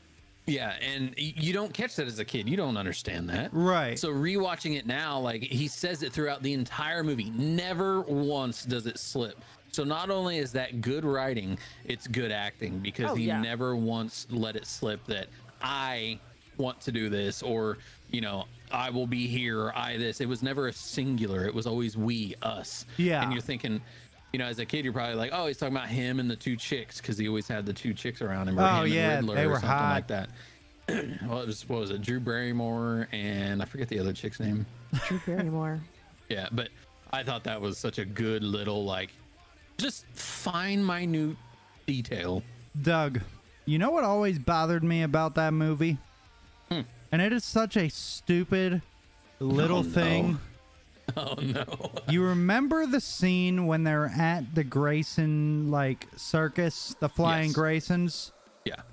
And I think I know exactly where you're going with bro, Val Kilmer at the top of his lungs while everybody is running away. There's people passing him. He's like, Harvey, I'm Batman. And I was like, there's 3 people running past you, bro. Like, you just gave up your identity to multiple people around you because you screamed that you're Batman. I was like, what in the fuck? Him to know. I don't care what's going on. I don't care what's going on. I'm running down an aisle trying to get away from a gunner, and someone yells, I'm Batman. I'm stopping. I'm like, I'm sorry. I would be like, I'm sorry, dude. What'd you just say? Prove it. I'm sorry. Could you repeat that so I can record it? Because like, this fool. You're just like. Why are you telling him? Go and stop him, bro. What are you doing? Said the same. Yeah, exactly. Yeah, the wife like, said the same thing. She's like, so you're telling me like that?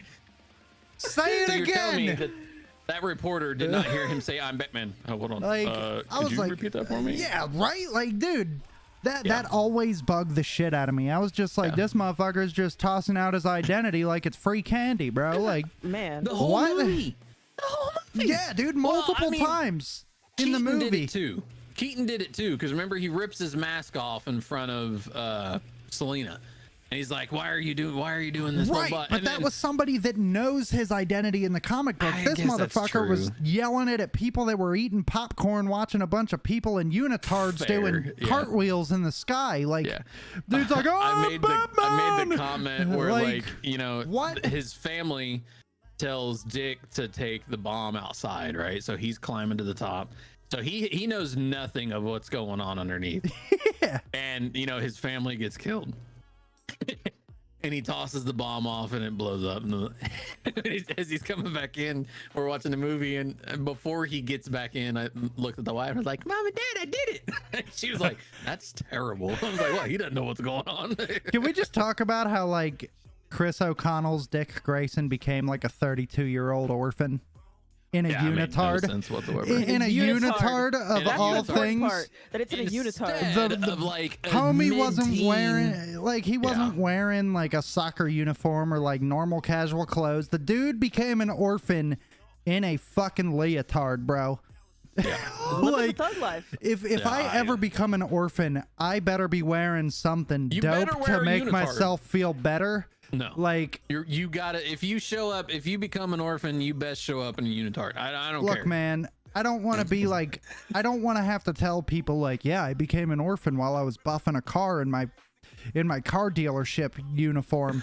You know, I don't want to be like, yeah, I became an orphan when I was wearing my assless chap boxers on my couch because I don't want to buy new boxers. Like, you know, it's like, I want to be like, let me be asleep.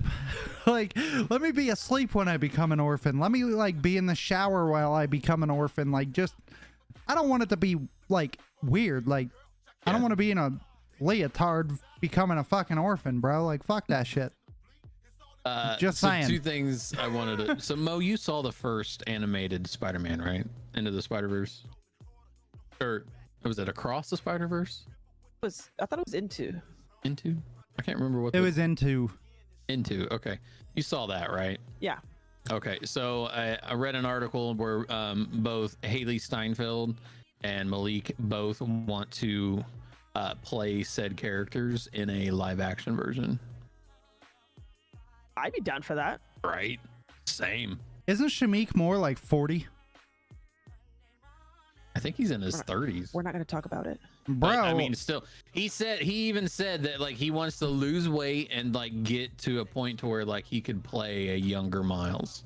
Are we putting him to sleep for a couple of years on ice to like preserve him? Exactly. Put him on 100%. Like, I love him as Miles Morales, but as like a live action Miles Morales, I mean, bro is like old enough to be Tom Holland's father. I mean, it's like Haley's in her. Yeah. Haley's pretty old. She's getting there. Well, she's about to. I think she's what, late 20s, early 30s? Late 20s, early 30s for sure. Yeah. I don't know. I think it'd be cool. I want to say that she's like my age, isn't she? I think you're right. I can't remember. Also, Secret Invasion, June 21st. I can't wait. Oh, she's younger than me. Oh, really? She's 26. Huh.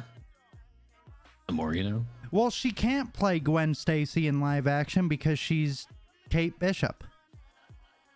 This is true. Well, it depends on how they, proceed with storylines. Yeah. True. Because, I mean, if they plan to do the Young Avengers, yes, she would be Kate Bishop. So I don't think they would change it. I mean, yeah, the whole Terrence Howard thing, that was a change, but that's because he was a dickhead. It wasn't because, like, he just said, I'm not making the movie. It was because he was an asshole and thought that he felt like he deserved to be paid the same as Robert Downey Jr. LOL. Like, come on, man. You're not that guy, pal. You're not that guy. And not that guy, my guy. Yeah. Yeah. But yeah, I don't know, man. I do want to see Across the Spider-Verse. I still have yet to see that. Same. I've heard nothing but very good things about it. Oh, it's out already? Yeah, it's been out for like a week now. Ooh, oh. That makes sense. Yeah, last Friday? Yeah. I want to say. I believe so. What, this past Friday that just happened? No, I think it came out No. June 2nd. Previous It came Friday. out June 2nd. Yeah, so previous Friday. That's what. Yeah. Okay. Yeah. Dude, Mo is really going to town on those brake pads, bro. I'm so confused on everything that I took off. And you're probably missing 1%, and it's gonna be a bolt that's rusted. No. It's I have all the parts fixed. The problem is the car is not put together. Oh. The suspension feels loose. Yep. You got to align it. Dude, I don't think you can. I don't think it makes you go down in the depth. Nah. Oh. If the suspension's loose, that means you've got some sway bar links that are bad. There's a sway bar that I'm missing. I do know that much. Is that a Lotus?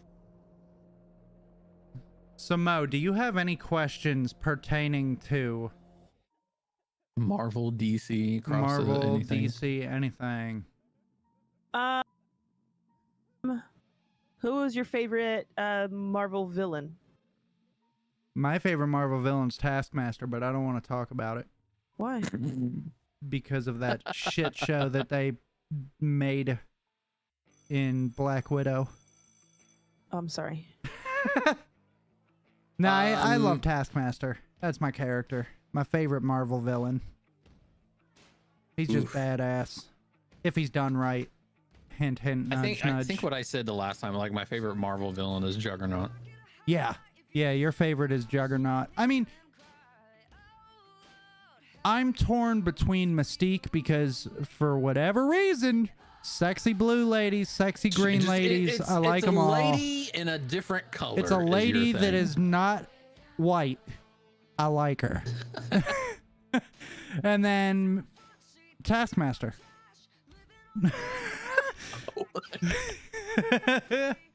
Oh shit.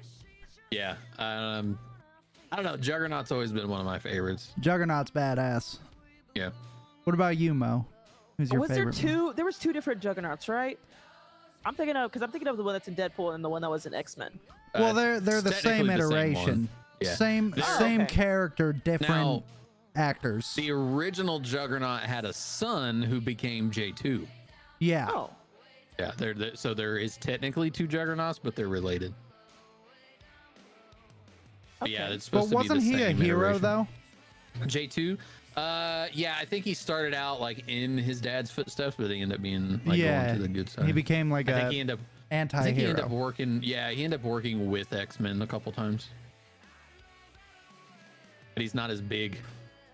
Yeah. Oh, who's your favorite X-Men hero guy? Nightcrawler all day. Colossus. Oh, it's Colossus. Colossus is the one that changes to whatever, or he's the big metal dude. Yeah, the big Right. metal dude. Yep. Is he a specific kind of metal or just metal? He's not even metal. Yeah, it's actually organic. Is that the same Colossus that was in what was it the first X-Men as a kid? Same character, different actors. For sure, but I'm saying it's like it was a younger version of him. Yeah. Does that make sense? Yeah. He was a teen, I want to say, in the first movie. Yeah, he was Colossus young. not change back? No, he can. Yeah. Oh. So the Deadpool version is the only time we've seen Colossus in his metal form the entire time. Yeah, in his comic accurate metal form. Correct. Not like sheathing is what Yeah. Yeah. But yeah, we've seen Colossus, I think, across all of the X-Men. I don't the think all of originals. them.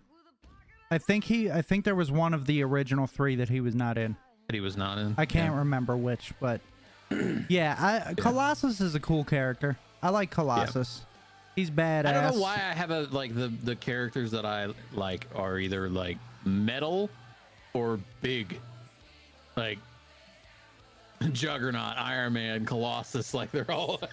So I don't know I mean, why.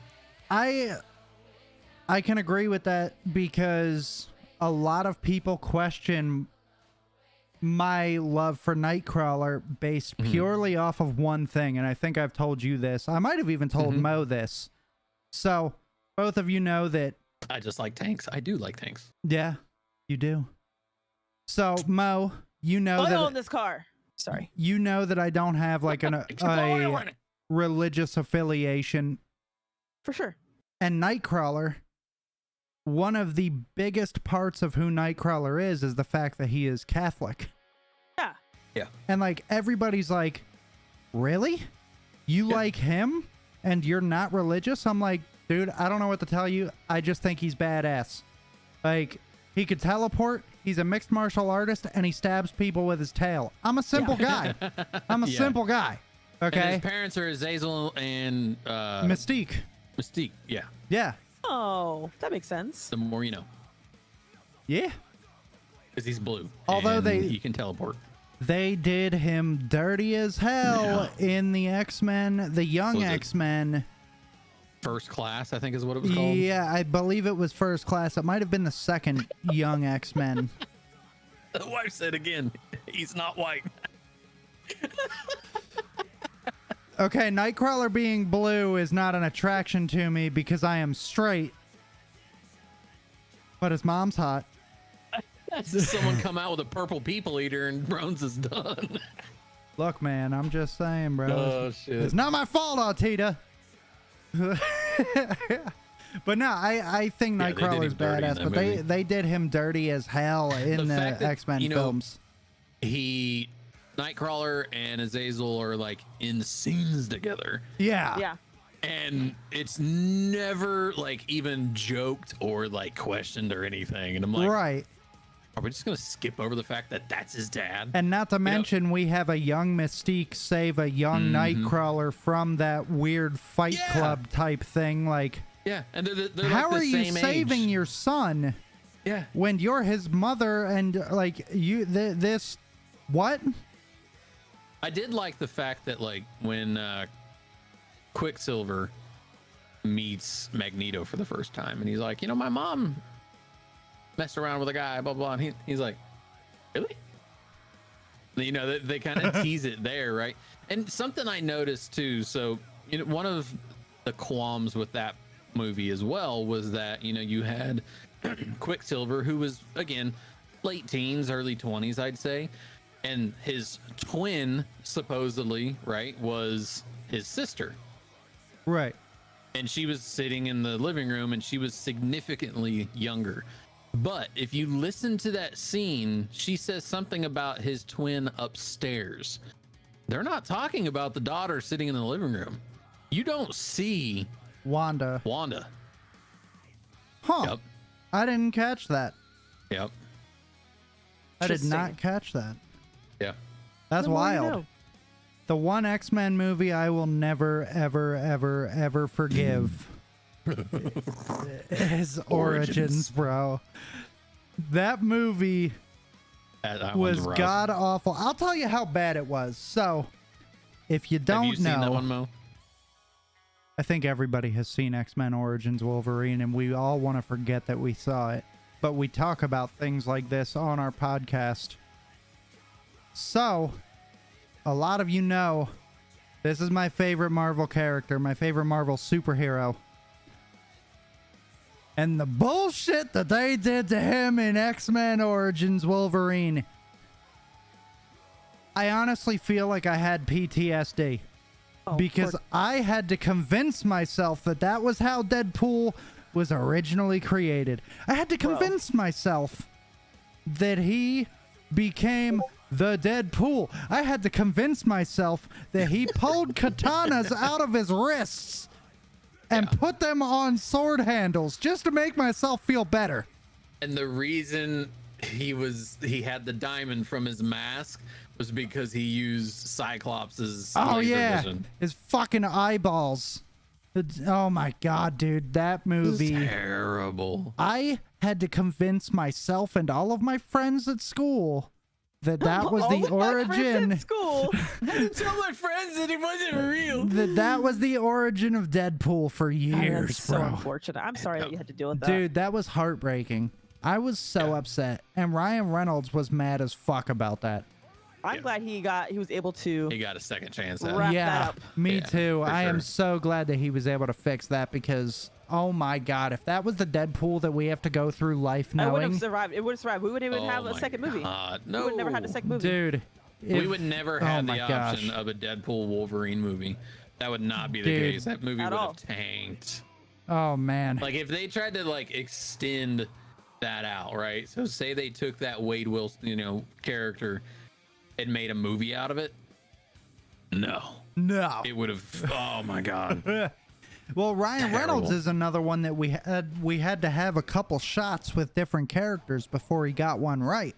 I mean, we had Hannibal King in Blade 3. Mm-hmm. We had, which he did good. I thought he was phenomenal in Blade 3. I love the Blade trilogy. I think it's so damn good. Too. And fun fact, Mo, the Blade trilogy is actually what saved Marvel from going bankrupt. Wow. Mm-hmm. Fun little fact. Shout out Wesley Snipes. Now, obviously, that was not like the whole reason, right? Why they got saved from bankruptcy and why the MCU became a thing, but Blade is a huge factor into the success of Marvel today. What's up?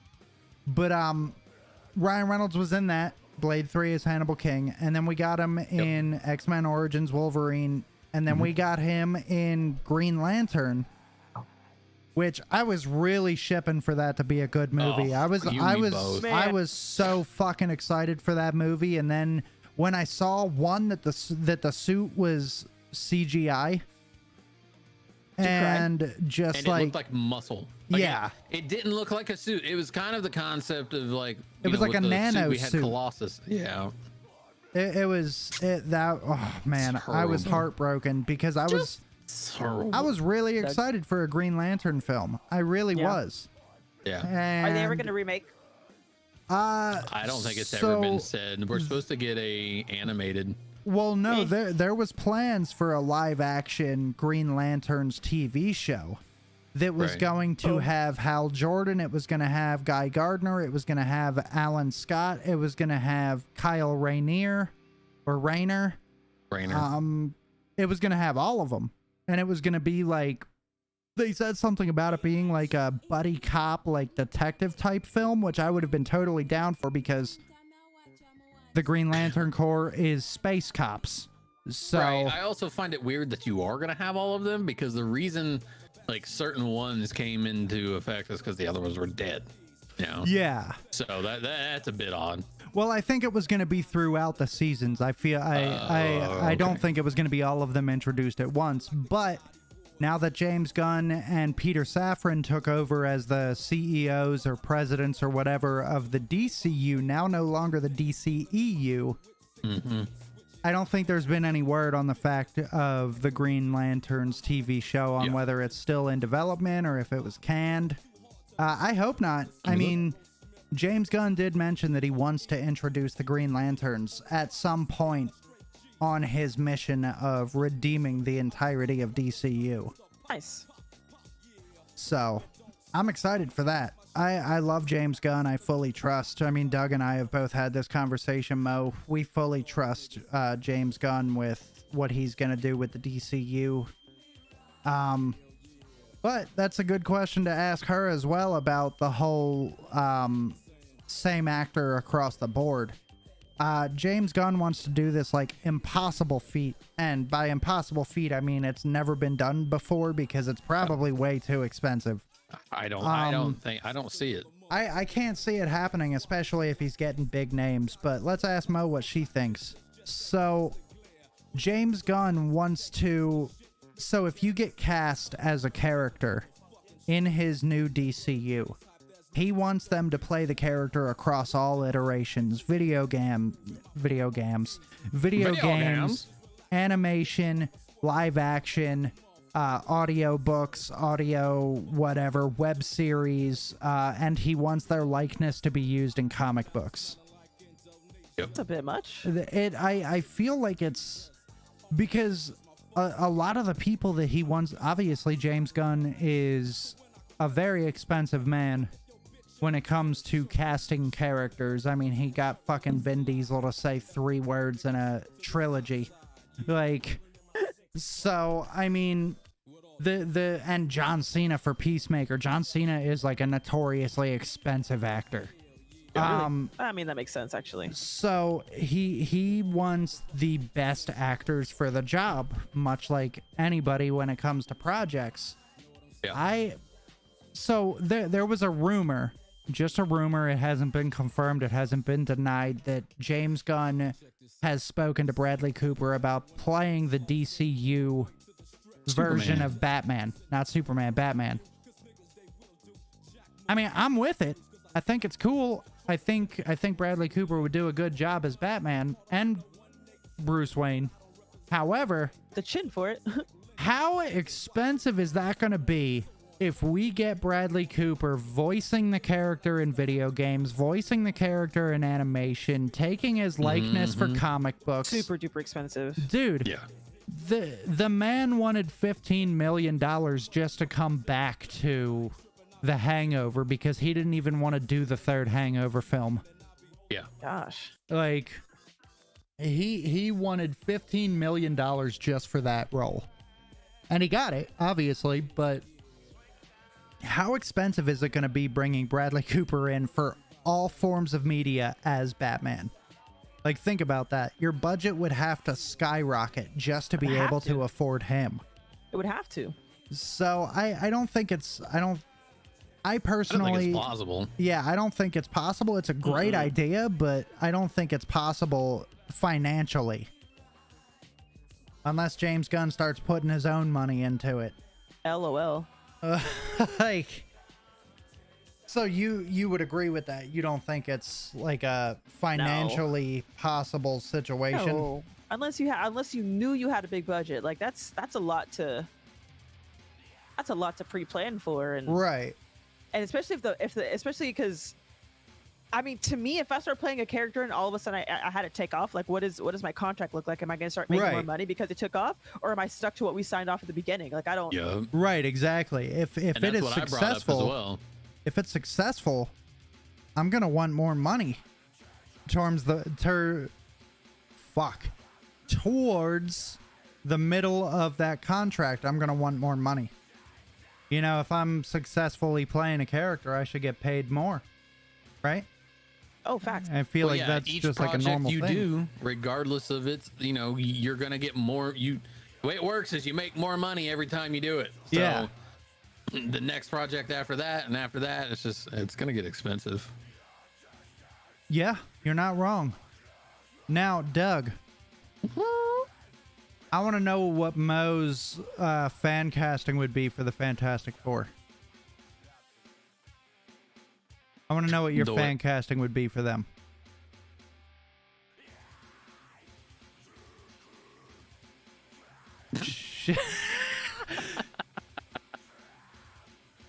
She's thinking. I don't know what you're talking about. Fantastic Four. Yeah, what my fan casting would be? Yeah, like who you would like to see in the role. Each character. Oh, She said, ugh. She's like, why do you have to make me think? I wasn't a big fan of Fantastic Four. But what about this? Me and Doug give you our fan casting and then you build off of that. Okay. Okay? I like that. So, for Mr. Fantastic, I personally believe, and I believe Doug has the same answer, I personally believe that Penn Badgley would be perfect in the role of Mr. Fantastic. He's built like him. He looks like him. Give him the haircut. Give him the little silver streak on the side of his head. I feel like he would be a perfect Mr. Fantastic. Doug, rebuttal. No, that's who I had. I think I picked Penn and. No, I really like John Krasinski. I mean, he was really good too, but if they don't go with John Krasinski, which I don't believe they are, I believe that was just a fan service type of deal because everybody wanted to see it. I would say Penn Badgley all day. He's got the look. Get some muscles for me. I mean, he would have to get a little bit of muscle, but Mr. Fantastic is notoriously skinny. True. He is a very skinny guy. He's lean. Mr. Fantastic is lean and he's got like some definition to him, but he's not built like Captain America. You know? No, yeah. As far as Invisible Woman, I said 2 to you yesterday or the other day, Doug. I said Samara Weaving or Sydney Sweeney. I think they could. What? I look these up. Keep talking. Okay. So you said Samara Sweeney? Samara Weaving. Weaving? Okay. And Sydney Sweeney. I think they would both be very good choices. I'm going to say no to Samara only because she looks too much like Margot Robbie. And what was the other one? Sydney Sweeney. I said the same thing. Well, I didn't want to say Margot Robbie because she's in everything. That's why I went with Samara Weaving. But Sydney Sweeney would be my like ultimate choice. I would want to use hold on, let me go to the name. You guys ever watched Mr. Robot? No. Okay. The Portia Doubleday. Portia Doubleday. That name Portia Doubleday is who I would prefer. I'm not even gonna pretend I know how to spell that. Portia Doubleday. Oh, Portia might be the hard part. That's fair. Okay. You can spell Doubleday? I could see that. Yeah. I said Emily Blunt. If they got John and Emily, I think that'd be ridiculous if they did. I don't like Emily Blunt, man. Oh, I've loved her ever since Devil Wears Prada. I'm not a big fan of hers.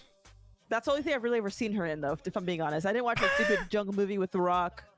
I watched it. Oh, I loved her. I loved her in Quiet Place. That was a very good movie. But that's really it that I've seen her in. I've never seen Quiet Place. It's pretty good. Is it? I watched it in theaters, and that was very eerie because people were eating popcorn quietly. It was nuts. It was nuts. All right, so Doug, what did you say? Oh yeah, you just said Emily Blunt. Yeah. Okay. I mean, I like the Doubleday person, and I like Sydney Sweeney as my choices. Yeah. I mean, or Samara Weaving. Sydney. Yeah. For The Thing, Alan Richson all day. Alan Richson all fucking day. Alan Richson? Who's that? He plays Reacher. Reacher, yeah, in the new series. And he also played Raphael in the Ninja Turtles movies. Well, voiced. Voiced Raphael. No, he did the motion capture as well. Oh, they did the mocap? Yeah. What was his name again? Alan Ritchson. Alan Ritchson. He also played Hawk in Titans. In DC's Titans. Yeah.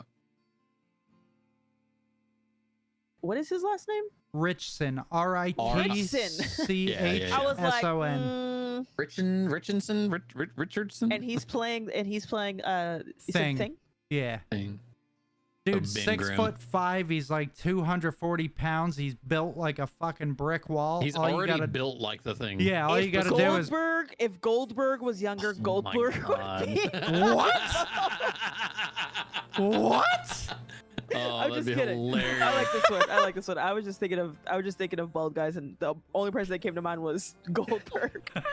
Or Stone Cold, honestly, but Stone Cold has too much of an attitude to be. He's old. He's old too. Oh my god. I just don't like this guy's face because he looks too much like Tom Brady, and I want to punch him. Looks too much like Tom Brady. Fair enough, but he's built like the Thing, and he's a great actor. Also, shout out for making it out of North Dakota, there, Alan. Way to go, Alan! Of course, he's a retired Air Force Chief Master Sergeant. Oh, is he actually? That's why he plays Richard or Reacher so bad. Dude, easily. That show is phenomenal. If you have not seen Reacher, good. you need to check out that show. Yeah, my dad put me on it a long time ago. Oh, it's so good. So good. I said Tom Hopper or Alan Ritchson. Who? I don't know who Tom Hopper is. Tom Hopper, he was from the Umbrella Academy. He's the guy looks like he's got monkey fur all over him. There's also I mean, he just looks dumb. Like he looks like his IQ is down. I didn't like him in Game of Thrones either. So he's got the muscle, but he's not like. He was in Game of Thrones. Yeah. He's not the size of a refrigerator, you know? I mean, I understand that. Alan Ritchson is the size of a refrigerator. You just have to glue rocks to him and you got the Thing. What the hell was he in Game of Thrones, Mo? When he didn't want to kneel. So yeah, he was the son. Mm-hmm. And then he got burnt like a bitch. Yeah. And who is that guy going to play? Who is that? Thing. Oh. Yeah, I can't think of other actors that are that big. Honestly. All I can really see is Alan Ritchson. He's got the personality of the Thing too. Yeah. And then for Johnny was the toughest one for me. It's still the toughest one because I don't have an answer. Like Johnny, I said Robbie Amell or Garrett Hedlund. Okay, I could see Robbie Amell as Johnny. Yeah. I kind of dig that. I could see him. He's got the physique. He's got the personality. Again, he's got the personality as well. Yeah. So I could see him. Either or, really. I'm kind of like a 50-50 toss-up between the two. Like, I think Garrett would play a really good Johnny. Your take on Dr. Doom, I absolutely loved it. So, Garrett who? Garrett Hedlund. Okay. Oh, yeah. The what's his name, dude? What did I see him in recently? And I was like, because he reminds me of my gosh, I'm not gonna remember any sentences right now.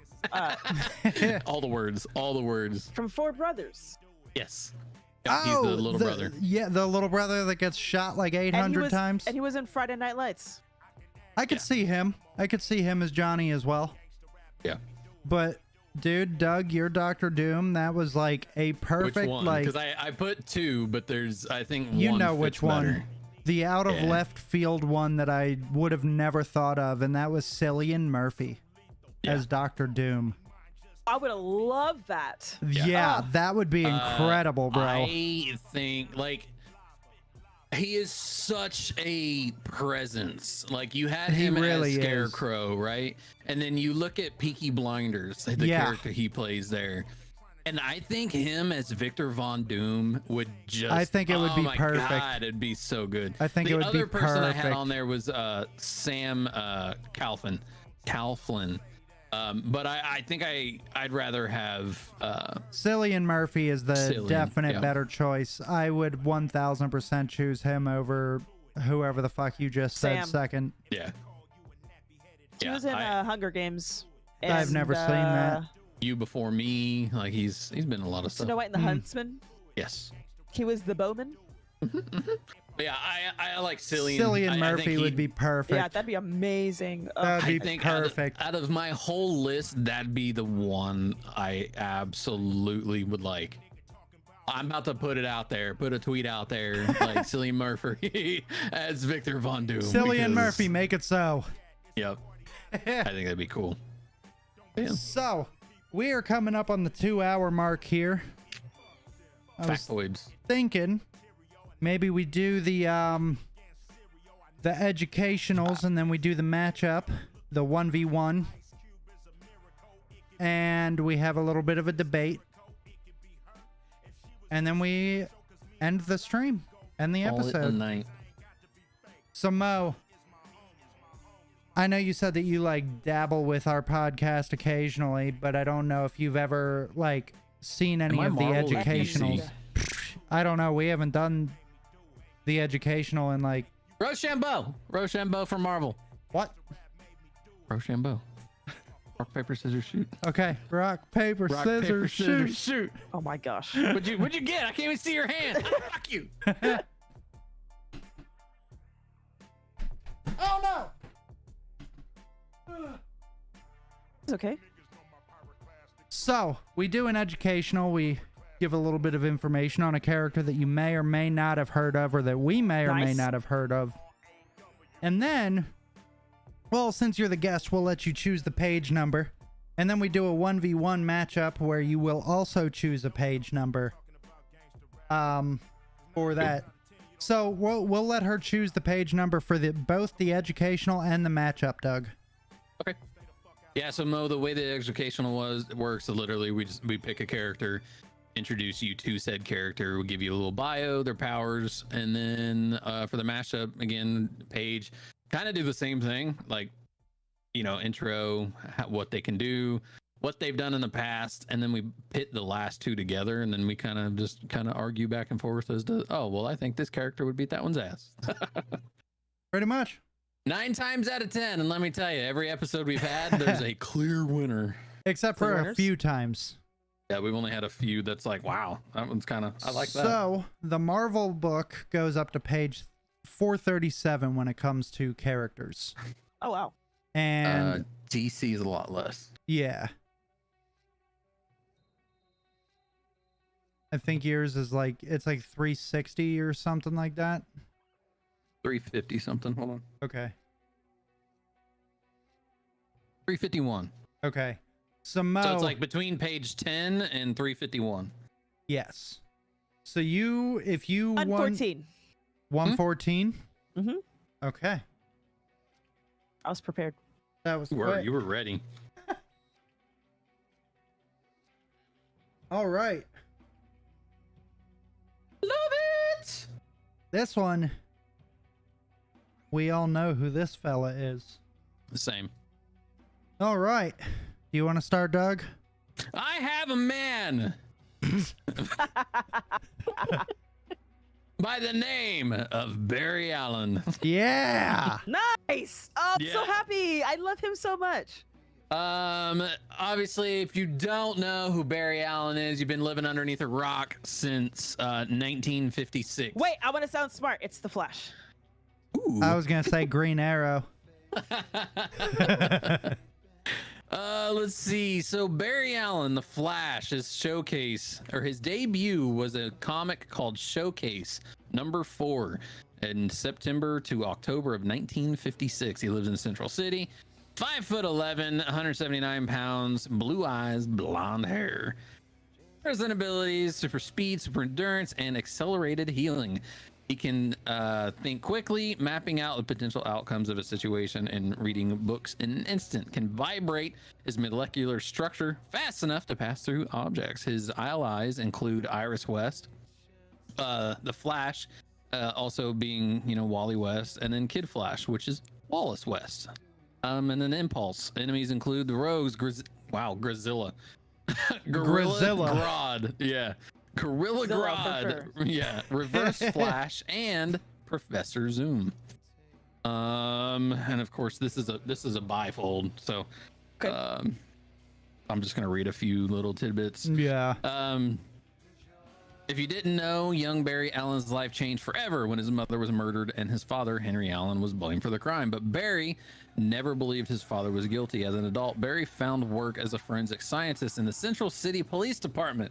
One night, Barry was working late in his lab when lightning struck, showering the young investigator and with strange mix of chemicals. He woke in the hospital covered in bandages, but soon found that the accident had given him amazing powers of speed. As Barry tested his powers, burning through hundreds of pairs of sneakers, he ended up accidentally running into a possible future, one ruled by the villainous King Turtle. Barry met his future self, who told him about his life as the Flash. I wasn't ready for that. I wasn't either. A name inspired by comic books Barry used to read as a kid. The future Flash helped Barry return to his home via a device called the Cosmic Treadmill, which, if you don't know, that has been introduced in every time we've seen the Flash.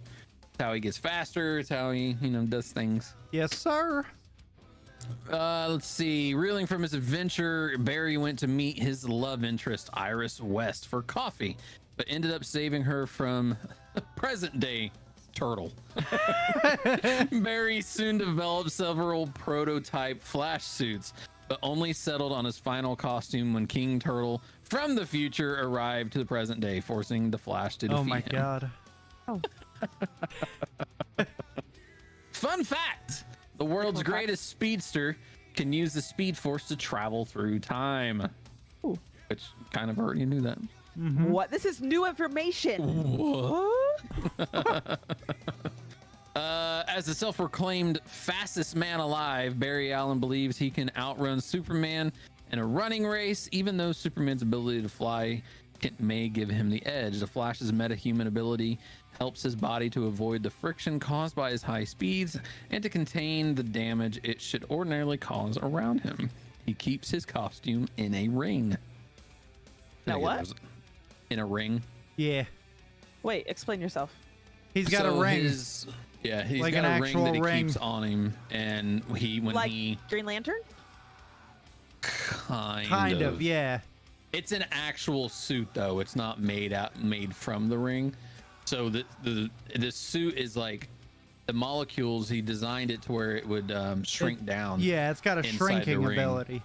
And then when he hits the button, the suit pops out, and he just zips into it. Know that. Yep. They just wore underneath like any normal superhero.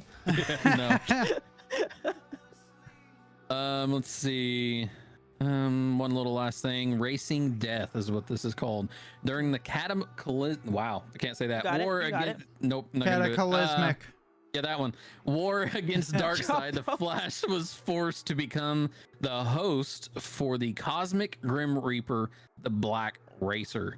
After killing its previous host, the Flash was granted divine powers and became the God of Death. Hell yeah. Yeah.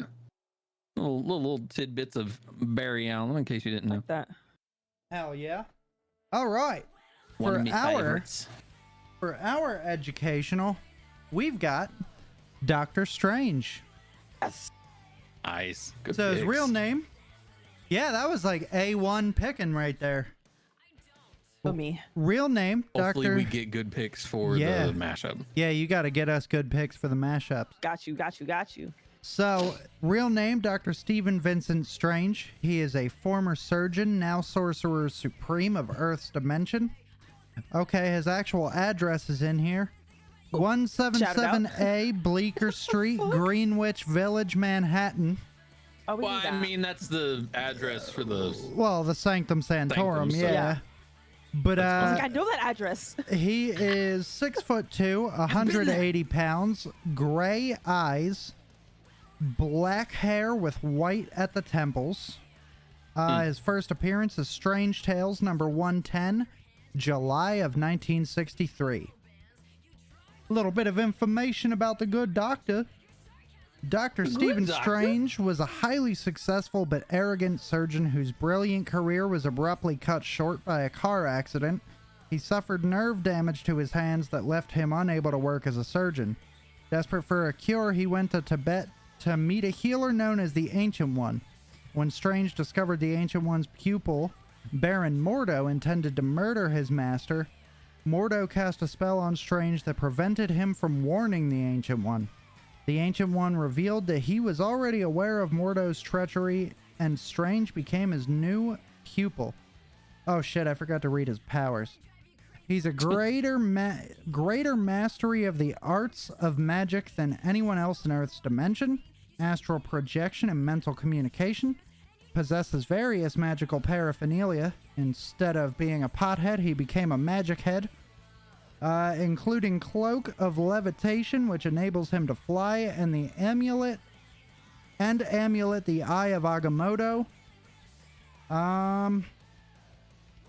He had a strange and long relationship with the mystic Clea, taking her on as his pupil until she returned to her home dimension to fight Dormammu. Which, if you didn't know, was in the end of the film. Yes. Now a little bit of info on how he became the Sorcerer Supreme, and that'll be about it, wrapped up with that. Upon finishing his training, Dr. Strange lived in New York City's Greenwich Village, protecting humanity from superhuman menaces such as Mordo, Nightmare, and Dormammu. When the ancient... I love saying Dormammu in a weird way. I don't know why. Don't judge me. No, we like it. Dormammu! When the Ancient One died... Come on down. You're on The Price is Right. For real, yo. When the Ancient One died, Doctor Strange inherited his role as the Sorcerer Supreme of Earth. Strange later co-founded the Defenders and the Illuminati, and often helps the Avengers. Because of his use of dark magic on desperate occasions, Strange temporarily lost his position as the Sorcerer Supreme. Brother Voodoo assumed the mantle for a short time, but after Voodoo's death, Strange proved that he could handle the black magic without losing control and won back his title of Sorcerer Supreme. Can I just say I really want to see Brother Voodoo? Same, bro. Feel like that'd be so sick. All right, so that was the educational there. Mosif. I like it. Mosif. And that was in case nobody knew about Doctor the Strange Flash or and Doctor Barry Strange. Allen. All three of you, love you double. Appreciate that love, bro. All right. Yeah. Now, Mo, give us another page number. And we will do a 1v1 Marvel versus DC. 54. 54. And the way these work, right? So we've kind of gone back and forth on how we decided how this would work. This is, these two characters show up, you know, they get a call, hey, there's a disturbance, you know, somewhere. These two characters show up across the, you know, multiverses, and they have to battle each other. They don't know about one another. They don't know each other's powers. Oh my God, I hope yours is good. Well, I've got multiple choices here. Gotcha. So yeah, I'm gonna go with the only one on this list that I actually know. Black Tom Cassidy. Yep. You killed Black Tom Cassidy. Who is that? You remember in Deadpool 2 when they're in that when they're in the mutant prison, and he's like, "My name's Black Tom Cassidy," and he's like, "I'm White Wade Wilson." That's Black Tom. Oh shit. So good. All right. So since you went first, I will go first this time. Go for it. Information on our friend Black Tom Cassidy. First appearance, X-Men number 99, June 1976. Real name, Thomas Samuel Eamon Cassidy. Not Seaman, just Eamon. I wasn't sure. He's a criminal. His base of operations, he's mobile. He's 6 feet tall, 200 pounds. Blue eyes, black hair. He can project blasts of heat and concussive force, which he focuses through his... what? Shalala. Through his shalala. That might say shalali, shalagi, shalala. Some kind of shul with lalas. Okay. Black Tom is the brother of Sean Cassidy, aka Banshee. Losing both the Cassidy fortune and the woman he loved, he turned to crime. Partnered with the Juggernaut. As one does. Yeah, usually. Black Tom battled the X-Men and other heroes many times. After Cable shot Tom, doctors grafted a wood-like material onto his wounds, transforming him into a sentient humanoid plant. On M-Day, Tom lost... Did you just say plant? Yeah, a humanoid plant, so he's like the ghetto version of Groot. Except he could speak. On M-Day... Right. I'm not done. On M-Day, Tom lost his plant powers and returned to his old self. He later teamed up with the Juggernaut once more and seemed to be repowered with his plant-like abilities as they fought the time-displaced X-Men. Now I'm done. You killed Black Tom Cassidy, you racist! You killed Black Tom, you racist! Oh, I have a man by the name of Michael John Carter. He's 6'2", 215 pounds, blue eyes, blonde hair. His name is Booster Gold. Ah. Booster Gold. Booster Gold. Powers and abilities. He is an accomplished athlete. Booster's powers come from his gear, which includes an armored, strength-boosted suit, a thermal X-ray vision visor, a force field, an energy blaster gauntlets, and a legion of superheroes flight ring. He is assisted by his robot pal, Skeets. You know, old Skeeter. Good old Skeets. Skeet, who provides data and communications. His allies include Blue Beetle, Batman, Harley Quinn, Rip Hunter, and the other Blue Beetle. See, Michael Carter was born in the 25th century and grew up in an abusive home in Gotham City. You know, it's Gotham City. Rough knocks. Dreaming of fame and fortune. After earning a football scholarship, brash and handsome Carter became a sports star, but he lost everything after taking money to fix matches. After being caught and serving his time in jail, he could only find work as a security guard in the Space Museum. Inspired by the museum's exhibits about the 21st century superheroes, Carter decided to go back in time. Well, that's not explained how the fuck he does that.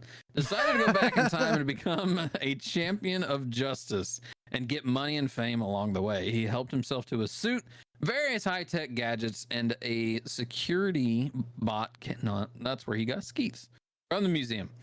Then he used the time machine that once belonged to the chrononaut Rip Hunter and traveled back to the 21st century. Carter used his futuristic gadgets and flair for showmanship to build a reputation as the hero Booster Gold. However, Booster was treated as something of a joke by other heroes because he also made money from commercial endorsements. Oh my God. He even appeared in beer commercials. Nevertheless, he managed to do some good as a member of the Justice League International. While that team was short-lived, Booster's true career was not. When not starring in his own GoTube channel, Booster was saving the multiverse on time-spanning adventures using his celebrity as a cover story. Recently, he time-traveled with Superman to help repair a damaged timeline to Krypton. In his private life, Booster hangs out with his best friend in any timeline, Blue Beetle. Which Blue Beetle, though? Ted Cord. Oh, God. Yeah, the Ted Cord version, which he's also Jamie Reyes is also listed as an ally. I love Jaime Reyes, man. Yeah, such a good. Reyes. Such a good Blue Beetle. He also sparked a brief romance relationship with the rather unbalanced Harley Quinn, which will surely be another good decision to add to his resume.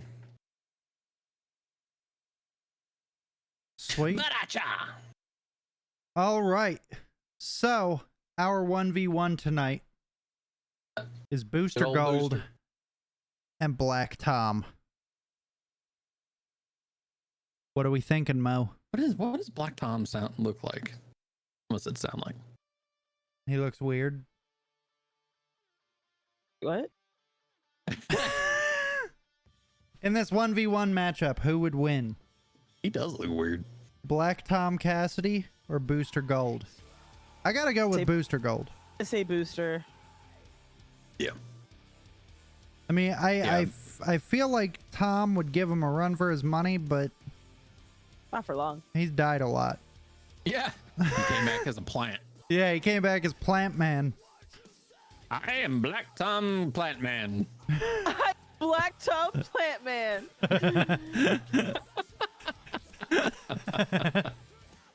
Oh man, yeah, I definitely I'd go Booster Gold on that one. Yeah, Booster Gold has been around for a long time, and he is actually very strong. And you know, with the suit and everything that he has, he's pretty powerful. So right, I mean, if you're able to go from the 25th dimension back in time to the 21st dimension, and hold your own in fights with Superman, like yeah, you know, it's not just like I'm being dragged along with Superman. No, you're holding your own and.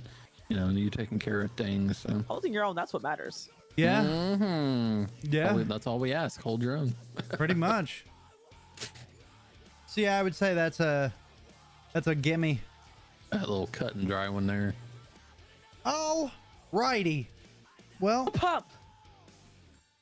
That is going to be it for us tonight, folks. Mo, thanks for being on the podcast. Thanks for having me. I hope you had a fun time. I did. In case you didn't know, that looks like a Ford V8 and the fuel pump should be down on the bottom. I was just underneath. It's probably on the side. You're on the side. Like by the tires? That should be like front right of the like engine block. Exactly what it is. It's damn, if only car lifts actually lifted that fast. Right? That'd be crazy. But yeah, we hope you had a good time, Mo. Hope you had a good time. Always welcome. Raining. Oh, it was a blast for sure. Definitely invite me to more of the things. Heck yeah. For sure. We always like having, well, now that we've had two people on. Yeah. I say always, but it just makes it. It's been a lot more fun just having the input from other people as well. Oh, you know? Because sure. Doug and I, we had the conversation with Tay and Danielle that Doug and I, we agree on a lot of the topics that we bring up on this podcast. And it's really hard to have an argument with each other because we're just in such agreeance. Oh, yeah. So when we have other people on that could give us their perspective on things, like, it's really nice to just attack that person. Yeah. Like the fact that Danielle said she didn't like any of the Guardians. Dude, I've never wanted to kick somebody out of my stream so fast. Yeah, we were like, quick. We legitimately were like, she goes, I think all of the Guardians were terrible. And we're like, all right, well, that's the end of the stream, was like, ladies and gentlemen. all Thank right. you. Thanks for watching, she must guys. Not like quality movies. That's what I'm saying, bro. She said the movies might be good, but she just absolutely does not like the Guardian characters. She can watch something else. Doug, it is not here. Hold on, let me pull it up. Hold on. Yeah, that was I was kind of shocked when she said that. I didn't know what to say to her for like 5 minutes. Yeah. I don't know, it was weird. But yeah, no, we definitely enjoyed it, Mo. I'll hop over to your stream and see if I can find the fuel pump for you. Yeah. It was nice. So, that being said, I am going to end the stream here. Yep. Thank y'all so much for watching and hanging out. And Mo, you are fantastic. Thank you again. I thank you. Okay, bye.